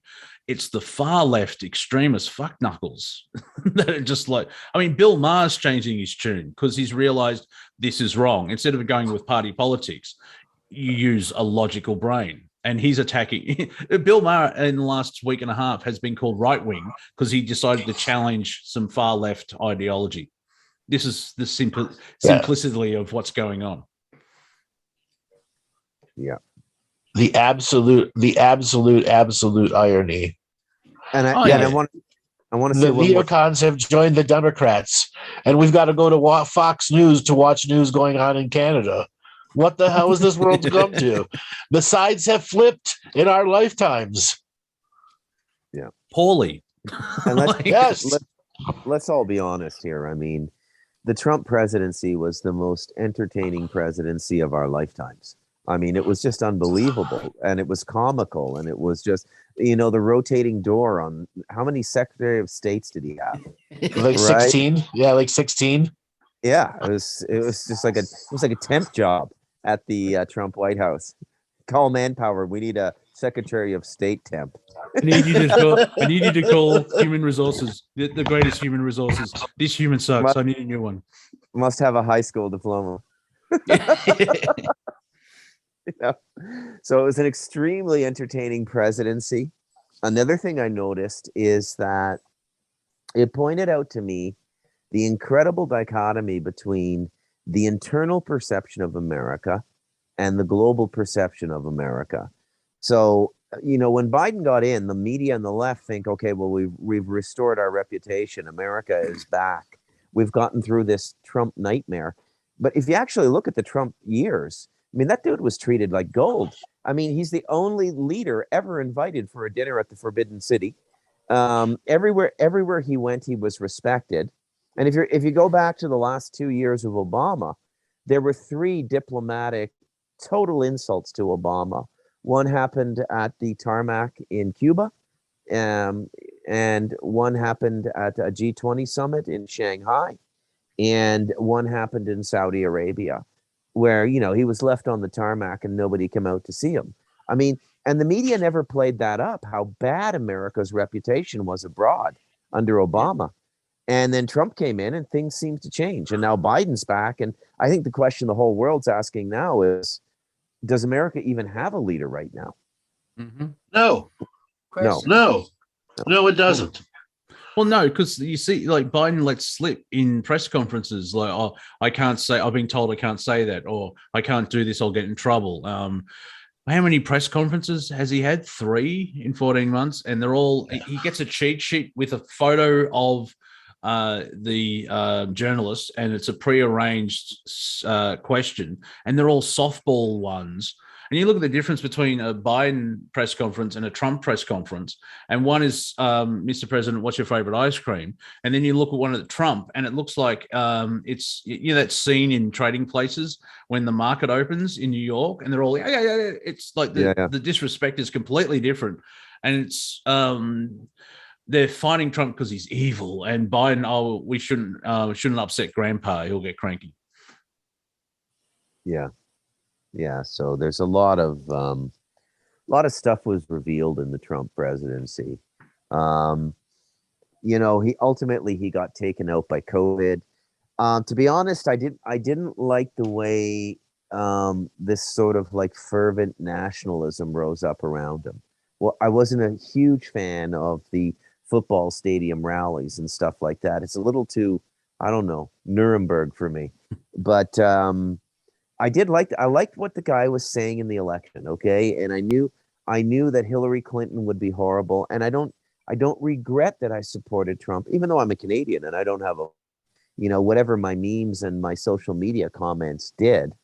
I have no regrets for supporting Trump for those 4 years. The end narrative got a little bit crazy. All these crazy people came out of the woodwork, you know, like Warne and all of these crazy BitChute channels about some elaborate underground military. QAnon, yeah. I mean, it got to be pure stupidity. I don't really get involved with that. You know, I do believe there was a little bit of cleaning up going on in the background, but I think when he got into office and he realized how extensive the deep state was, I mean, it's like, how do you change it? You know, it's like swapping an engine out on a car. We're not talking about, you know, the valve on a gasket or something. You know, how do you swap that out? How do you change things? Well, you're not going to do too much in 4 years. And the other thing I liked about the guy is everywhere he went, he was treated with absolute contempt. Buckingham Palace, the Vatican. Did you see Pope Francis's sneer when Trump? I mean, when have you ever seen that? The very fact that he was able to bring out these reactions in people, man, I found that extremely enjoyable, like extremely enjoyable. Especially the Pope, who's supposed to be the representative of Christ, which is peace, love, and love your brother, and he just daggers. That was I cut your throat to look. I mean, that was pure hate, man. The opposite of like the vicar of Christ on earth. So someone made a meme of when Trump was. You're forgetting that there was a time when Christ flipped the tables, man. Yeah, but then he got killed for it. You know, you mess with the does, you got to go. But I remember a meme with Trump and the Queen where they're inspecting some troops, and someone actually photoshopped in a caddy bag full of golf clubs onto the Queen, so it looks like Trump's going golfing and the Queen's the caddy. Now, but I want to go back to what Bruce said. What Bruce said about leadership, and do you actually have a leader in the US at the moment? And I agree. But that's actually, I'm finding that's global. We're seeing that you're seeing that in Boris. You're seeing that in Macron. You're seeing it in Australia. Our prime minister's a freaking powerless joke, and we all hate him. So he's an idiot. And pretty much anyone in the UK is saying that about Johnson, and anyone in France is saying about, like, it's society, and I talk society global, where it is leaderless at the moment. Well, you know that term, the people get the government, they what's that term? You get the government that you deserve. Yeah, that's the meme, that one. I like that. Yeah, you get the government you deserve. Well, fuck no. It's like when people, younger people, blame the baby boomers for the state of the world. Like, you know, we're all Gen X. Like, I don't remember. I was against Bush going into Afghanistan and Iraq. Like, how is it my fault that Bubba just went fucking? You know, I hate when people say humanity. It's like, well, I'm a human and I didn't agree with that. So stop using absolutes, you Sith Lord. So how do you kill a swamp creature? Remove the water. Feed it Twinkies. Find out what they eat and cut off their food supply. Yeah. Stop giving it energy. Do what I did How do you flush out a swamp creature? Drain the water. Bait it. Well, today's with this environmental pollution, set it on fire. And the EPA will be after you.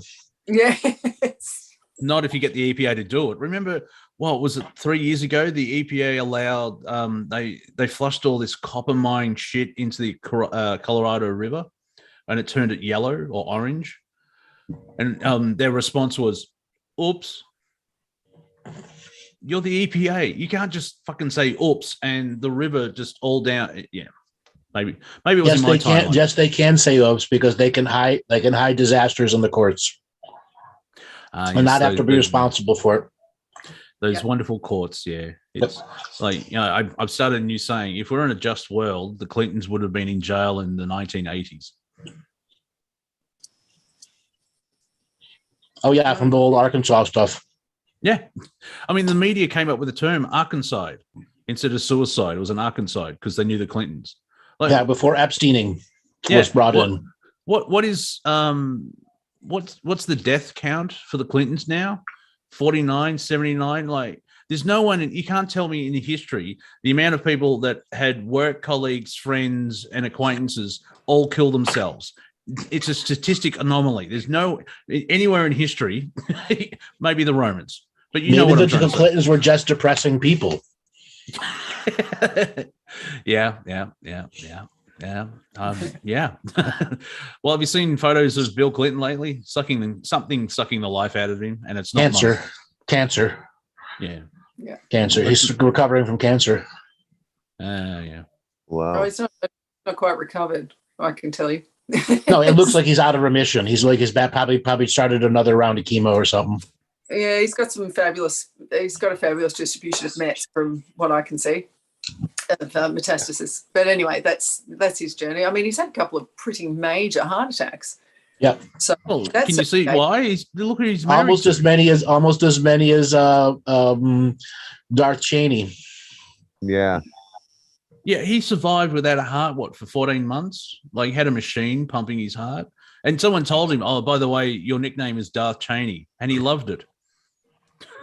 He laughed at it like, hey. You don't know the power of the Cheney. Which begs a question, if he's Darth Cheney, who's Palpatine? And not Prince Philip. We can't go that deep, Monty. Well, not yet. No. And also, it's not time to reveal the Sith Lord. Yeah. So who in global media is going to be revealed as the Sith? And for those who are taking the negative aspect of what we're talking about, just remember it's global and not galactic. So it's just a planet. That's how I boost my esteem. It's like, oh, it's so daunting. We have to fight all this stuff. It's just the planet. So there's the whole galaxy out there. He's a bad vegetarian. Yes, I have made that quote many times on my show. Somebody is a bad vegetarian and has to learn how to be a good vegetarian. Bad vegetarians don't eat protein and end up becoming anemic. Good vegetarians get all their proteins and stick with being vegetarian and are not anemic. Yeah, I found out my brother and his family went vegetarian, and I got it from my mum, and I said, I hope it wasn't for political reasons. Uh-huh. I hope it was a health thing. Because, I know vegans and they glow because, but when they eat, it's not like, oh, you just have a steak and 3 veg. They have like a banquet because they're obviously getting the protein. They have, you eat so much to get all the same stuff. Yeah. Mm-hmm.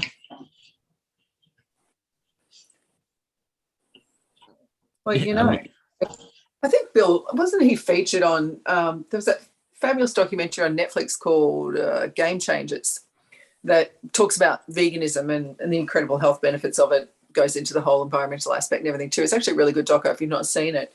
Arnie's on there because, Arnie's vegan, Arnold Schwarzenegger. He's on there. A lot of names are, but Bill Clinton's on there because he went vegan after he had his heart attack, because veganism can actually reverse the damage done to the heart. Right. And so actually, eating a plant-based diet, a genuine plant-based diet, not just a vegan one. But yeah, when he was interviewed for that, which must be, I don't know when that was filmed, 10 years ago or something, I don't know, but he looked really old then. I remember thinking, you're not doing it right. I've been watching, you watch film, like, it's amazing how certain people have aged in the last 10 years. Where some people, they've gotten better, and like, are you Dorian Gray? Do you have a picture of yourself in an attic somewhere?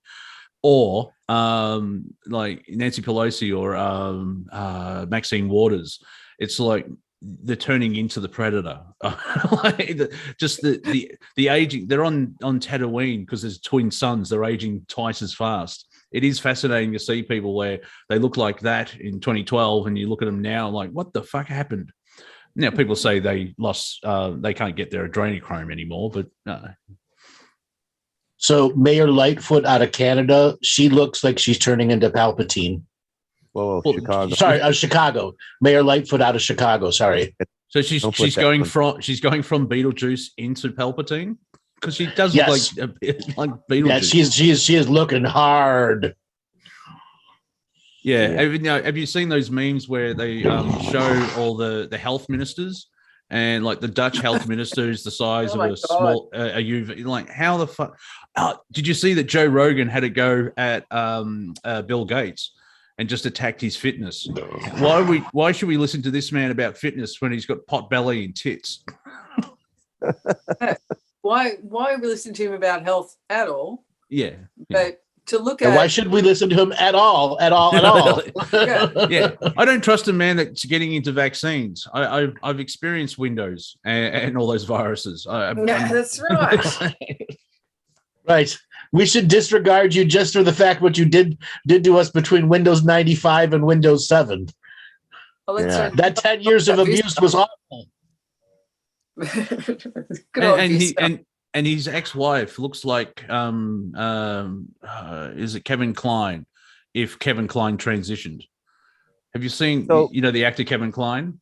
It's really weird. Like, in the last 10 years, they've swapped sexes, where Bill looks more female and his wife looks more male. It's really weird.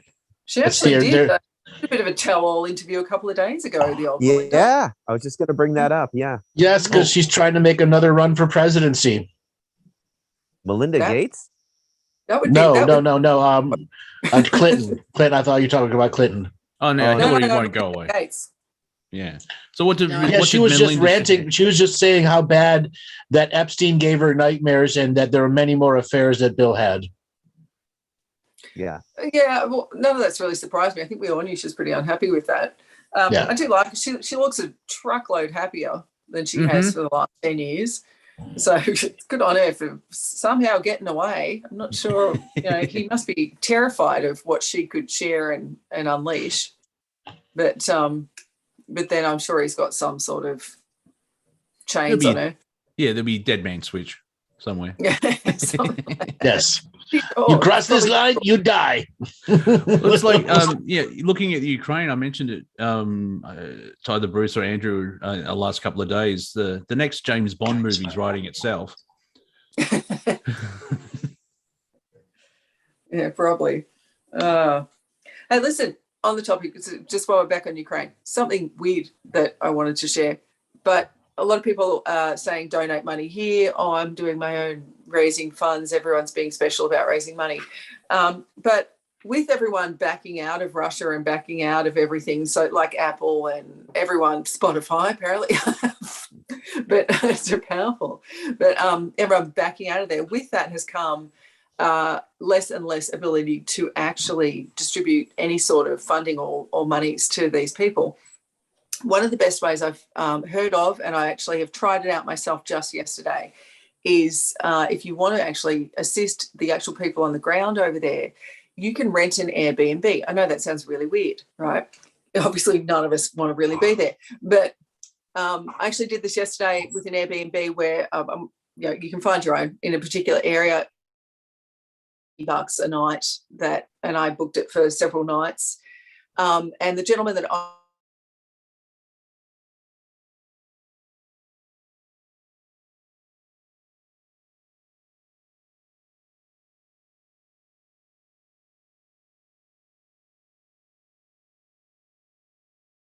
refugees at the moment in his Airbnb properties.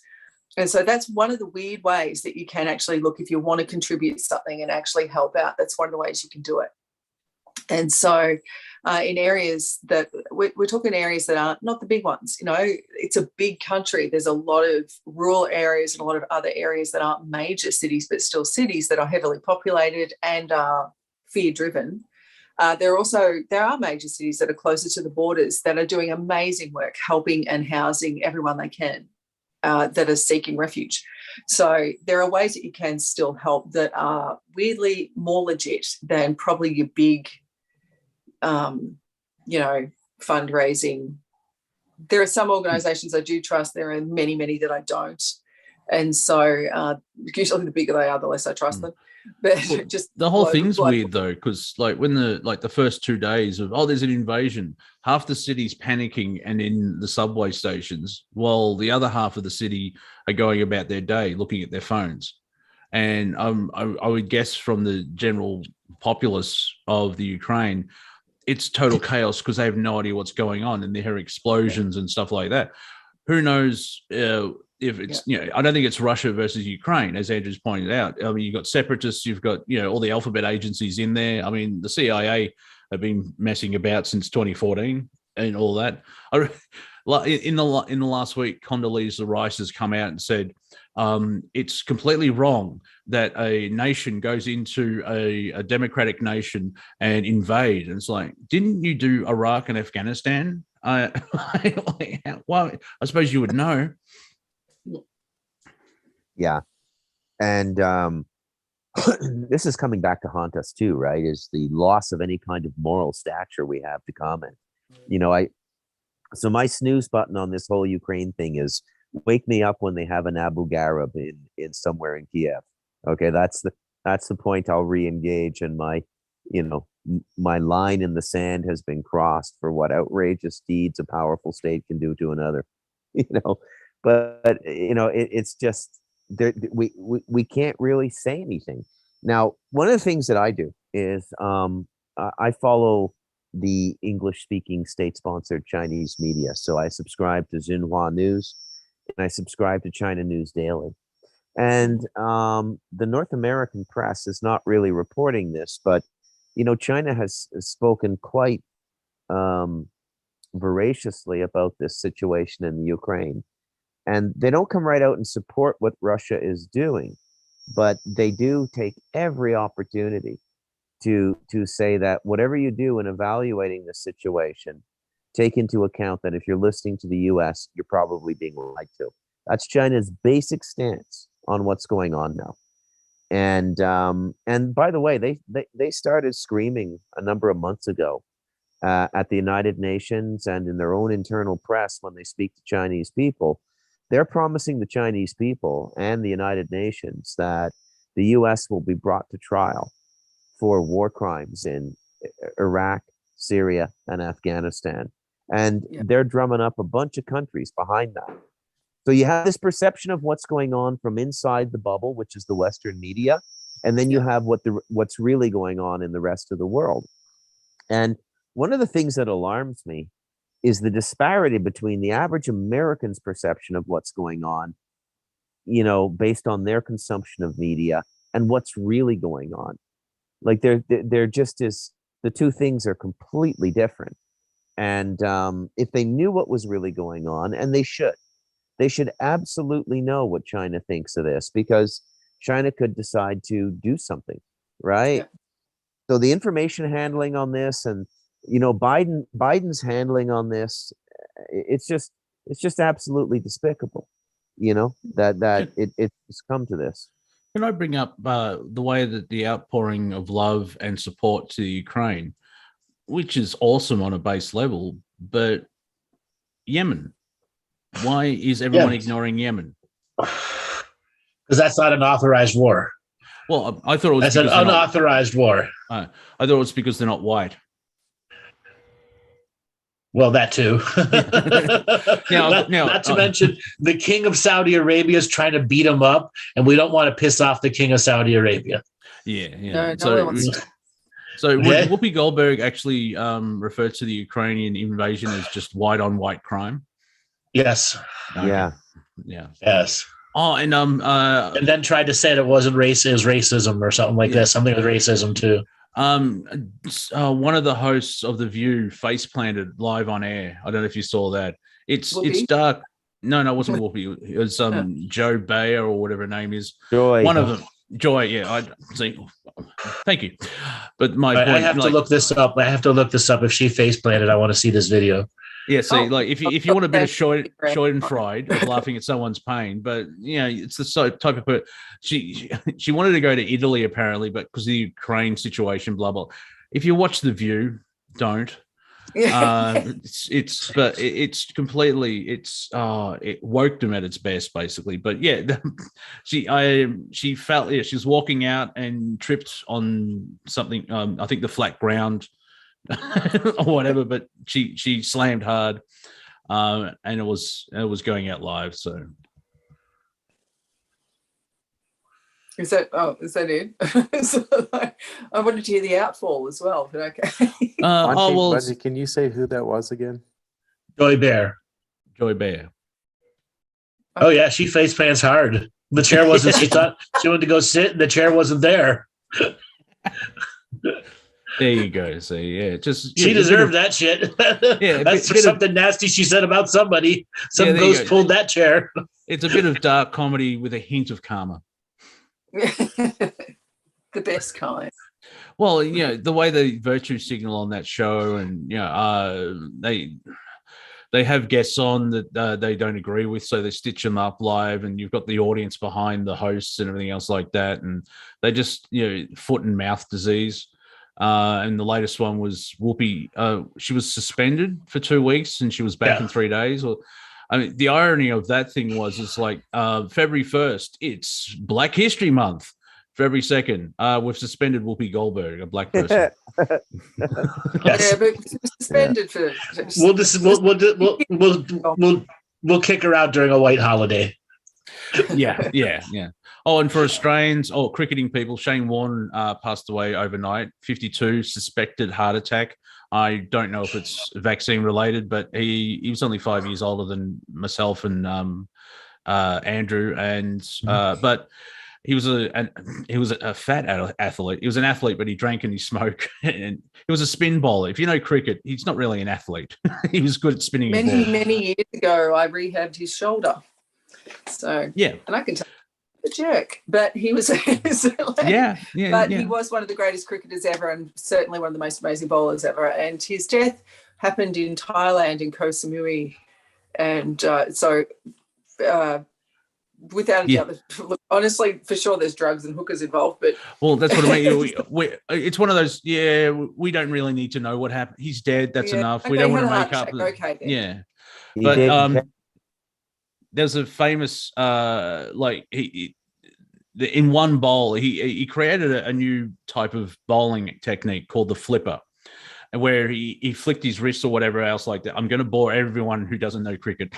However, if you watch it, you just need to watch that 10-second clip and you'll understand what I mean, because even Mike Gadding, the batter, famous English cricketer. He was walking off the field and he just shook his head because the ball was heading that way, and because the way he spun it, when it hit the ground, it changed direction 180 degrees. It was like I'm trying to. What would the best way of describing in baseball, Melissa? Like it's not. It's like screwball. A screwball. It changes direction. Yeah. Yeah, it was like, but the angle that he got, it was like we're firing a missile at Belarus and then it hits fucking Libya. It was like it's going over. No, it's there. So yeah, he's up there with one of the great cricketers. As a human being,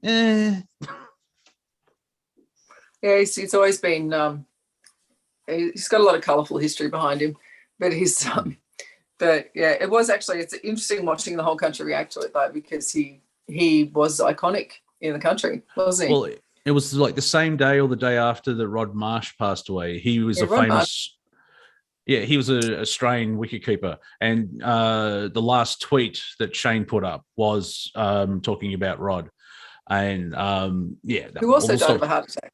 Yeah. That's happening a lot as well. A friend of mine's boyfriend has. What's the P? The heart problem with it. Yeah, he apparently has that. They've got COVID and they're fully boosted. But I didn't go. I didn't go conspiracy nut job. I'll just let that unfold. I think there's far too much evidence to know that those, particularly the mRNA vaccines, are triggering that sort of response in major organs. So there's way too many in the numbers now, especially in children. Bloody hell, I can't believe Melissa, Andrew, you're both, healing type people. That's my comedic way of saying healers. Any time in history, did you see advertising saying, remember, kids have heart attacks too? No. That was on the side. That was on the side of a bus. They're trying to, they're trying to normalize through gaslighting that it's not everything can give you a heart attack except for these shots. Like climate change apparently is going to give you a heart attack. I've seen making the bed will give you a heart attack. Going to Thailand and having a shitload of drugs with a ladyboy, maybe not. Yeah, there's no risk there whatsoever. No. But that's how they're trying to normalize it. Where now, it's heart attack. It's so childish. It could be the vaccine. Shut up, you anti-vaxxer. Well, you racist anti-vaxxer. Yeah, you homophobic, racist anti-vaxxer. Yeah, it's even like those words now are losing their power because like Bruce, from your perspective with Canada, like it was anti-mandate and it was pro-choice because 90% of the truckers were jabbed. But they try to label them as Nazis, racists, science deniers, anti-vax, which as the media does.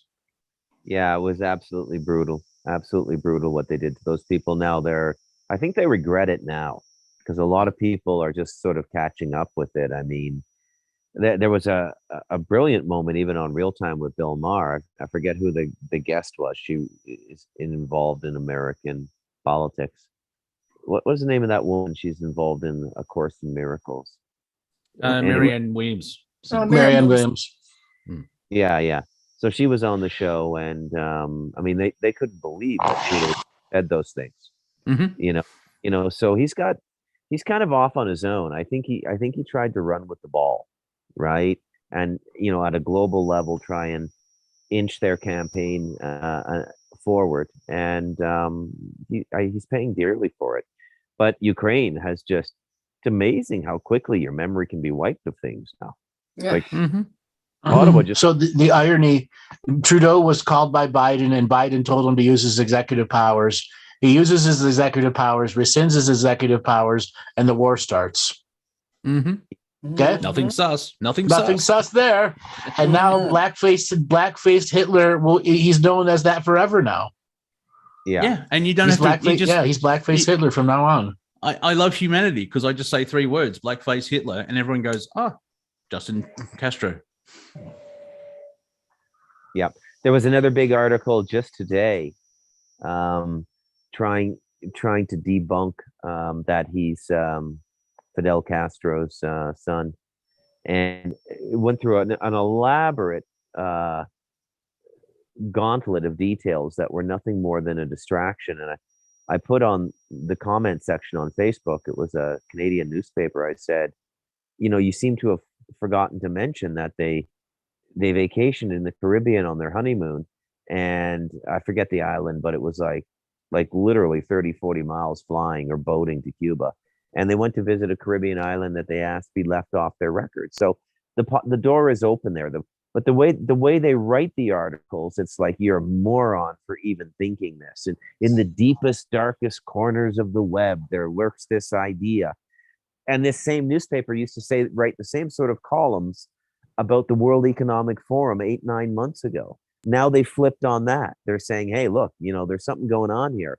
This Chrystia Freeland, the deputy prime minister in Canada, she's deeply connected to Klaus Schwab and the WEF. Who's running Canada? And of course, I didn't miss the opportunity to put in the comments of that story that, look, 10, 12 months ago, you were calling people nuts for saying this. What changed your mind?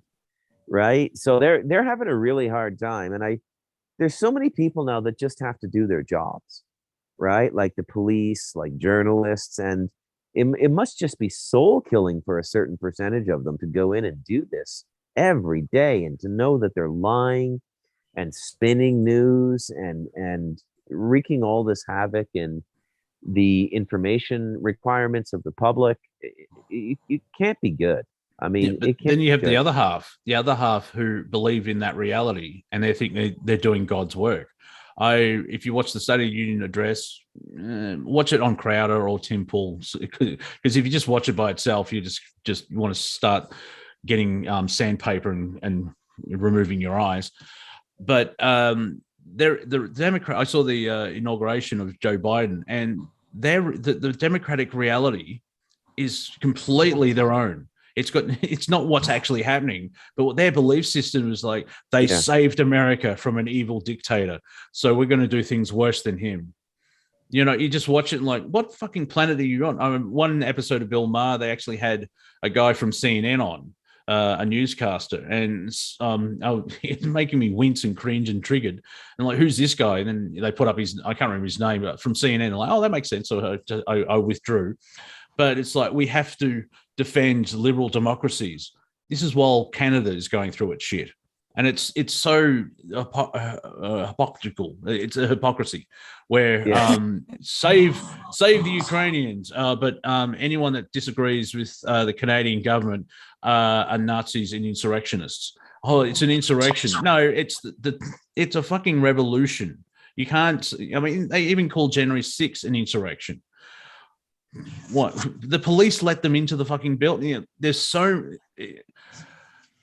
The false flags and everything. There's so many variations of what's going on now, where it kind of doesn't make any sense at all. Like, especially at all, because it's not 1992 where there was a control over information, and that's why you're having a lot of misinformation now, because there's information overload, which is making, i.e., me, tired. That's why it's kind of hard to do a radio show to talk about current events when I'm ignoring the current events. Yeah. So then you must just do a show about past events. Yeah, or talk about TV shows. Or movies. Yeah, a lot of movies and TV shows, and mention Doctor Who at least. Yeah. Well, so I want to take go ahead. No, they talk about Ukraine. It's like, can I bring up Northern Ireland because it's been 900 years? No. All right. No island for you.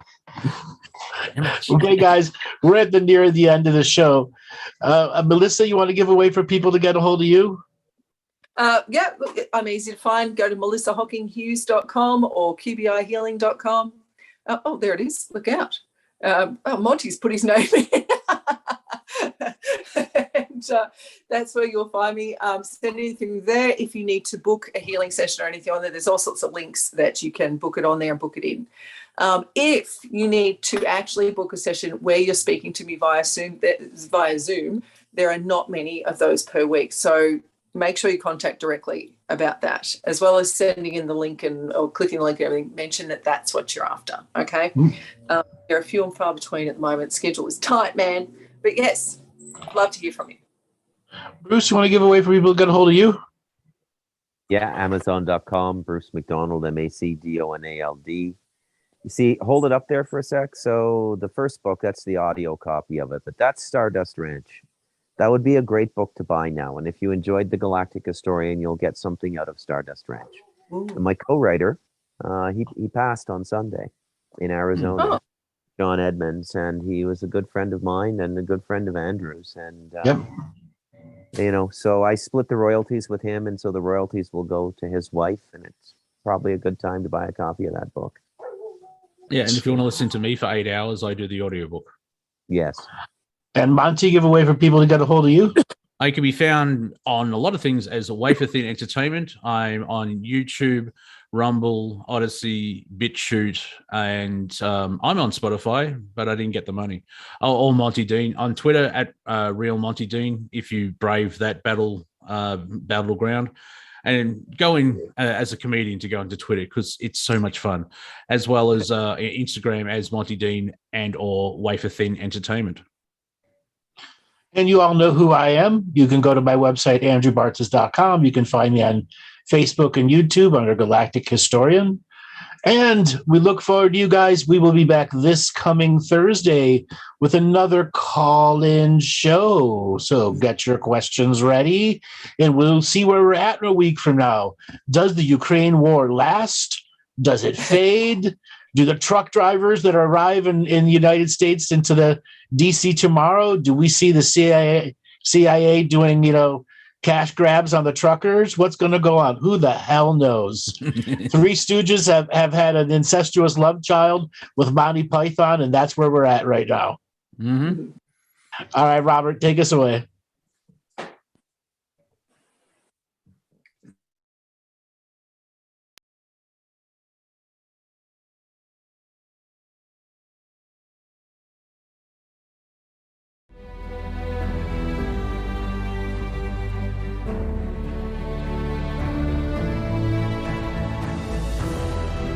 Each different bubble of reality is true. A galactic historian is a person that looks at all the lines of dramatic karma. Nudge, nudge. It's the Holy Grail. Improvise. Mysterious. It's counter psychic intelligence. Why is DNA farming of this star cluster so important? Because we do manifest our reality. We do create our reality.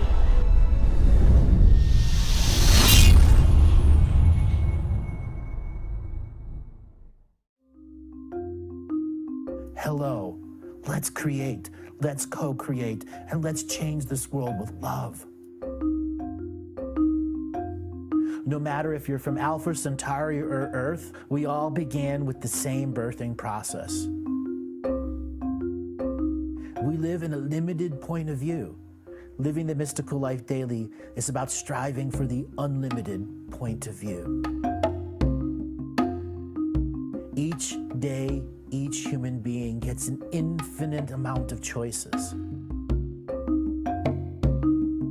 Living the mystical life daily is about facing obstacles and challenges. The level of awareness that you are working at means you have a responsibility to be equal with it.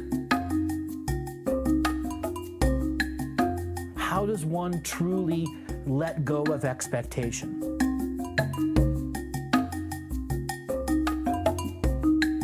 You can make the moment that you wake up to the moment you go to sleep sacred. The keys to success: choice, choice, choice, and choice.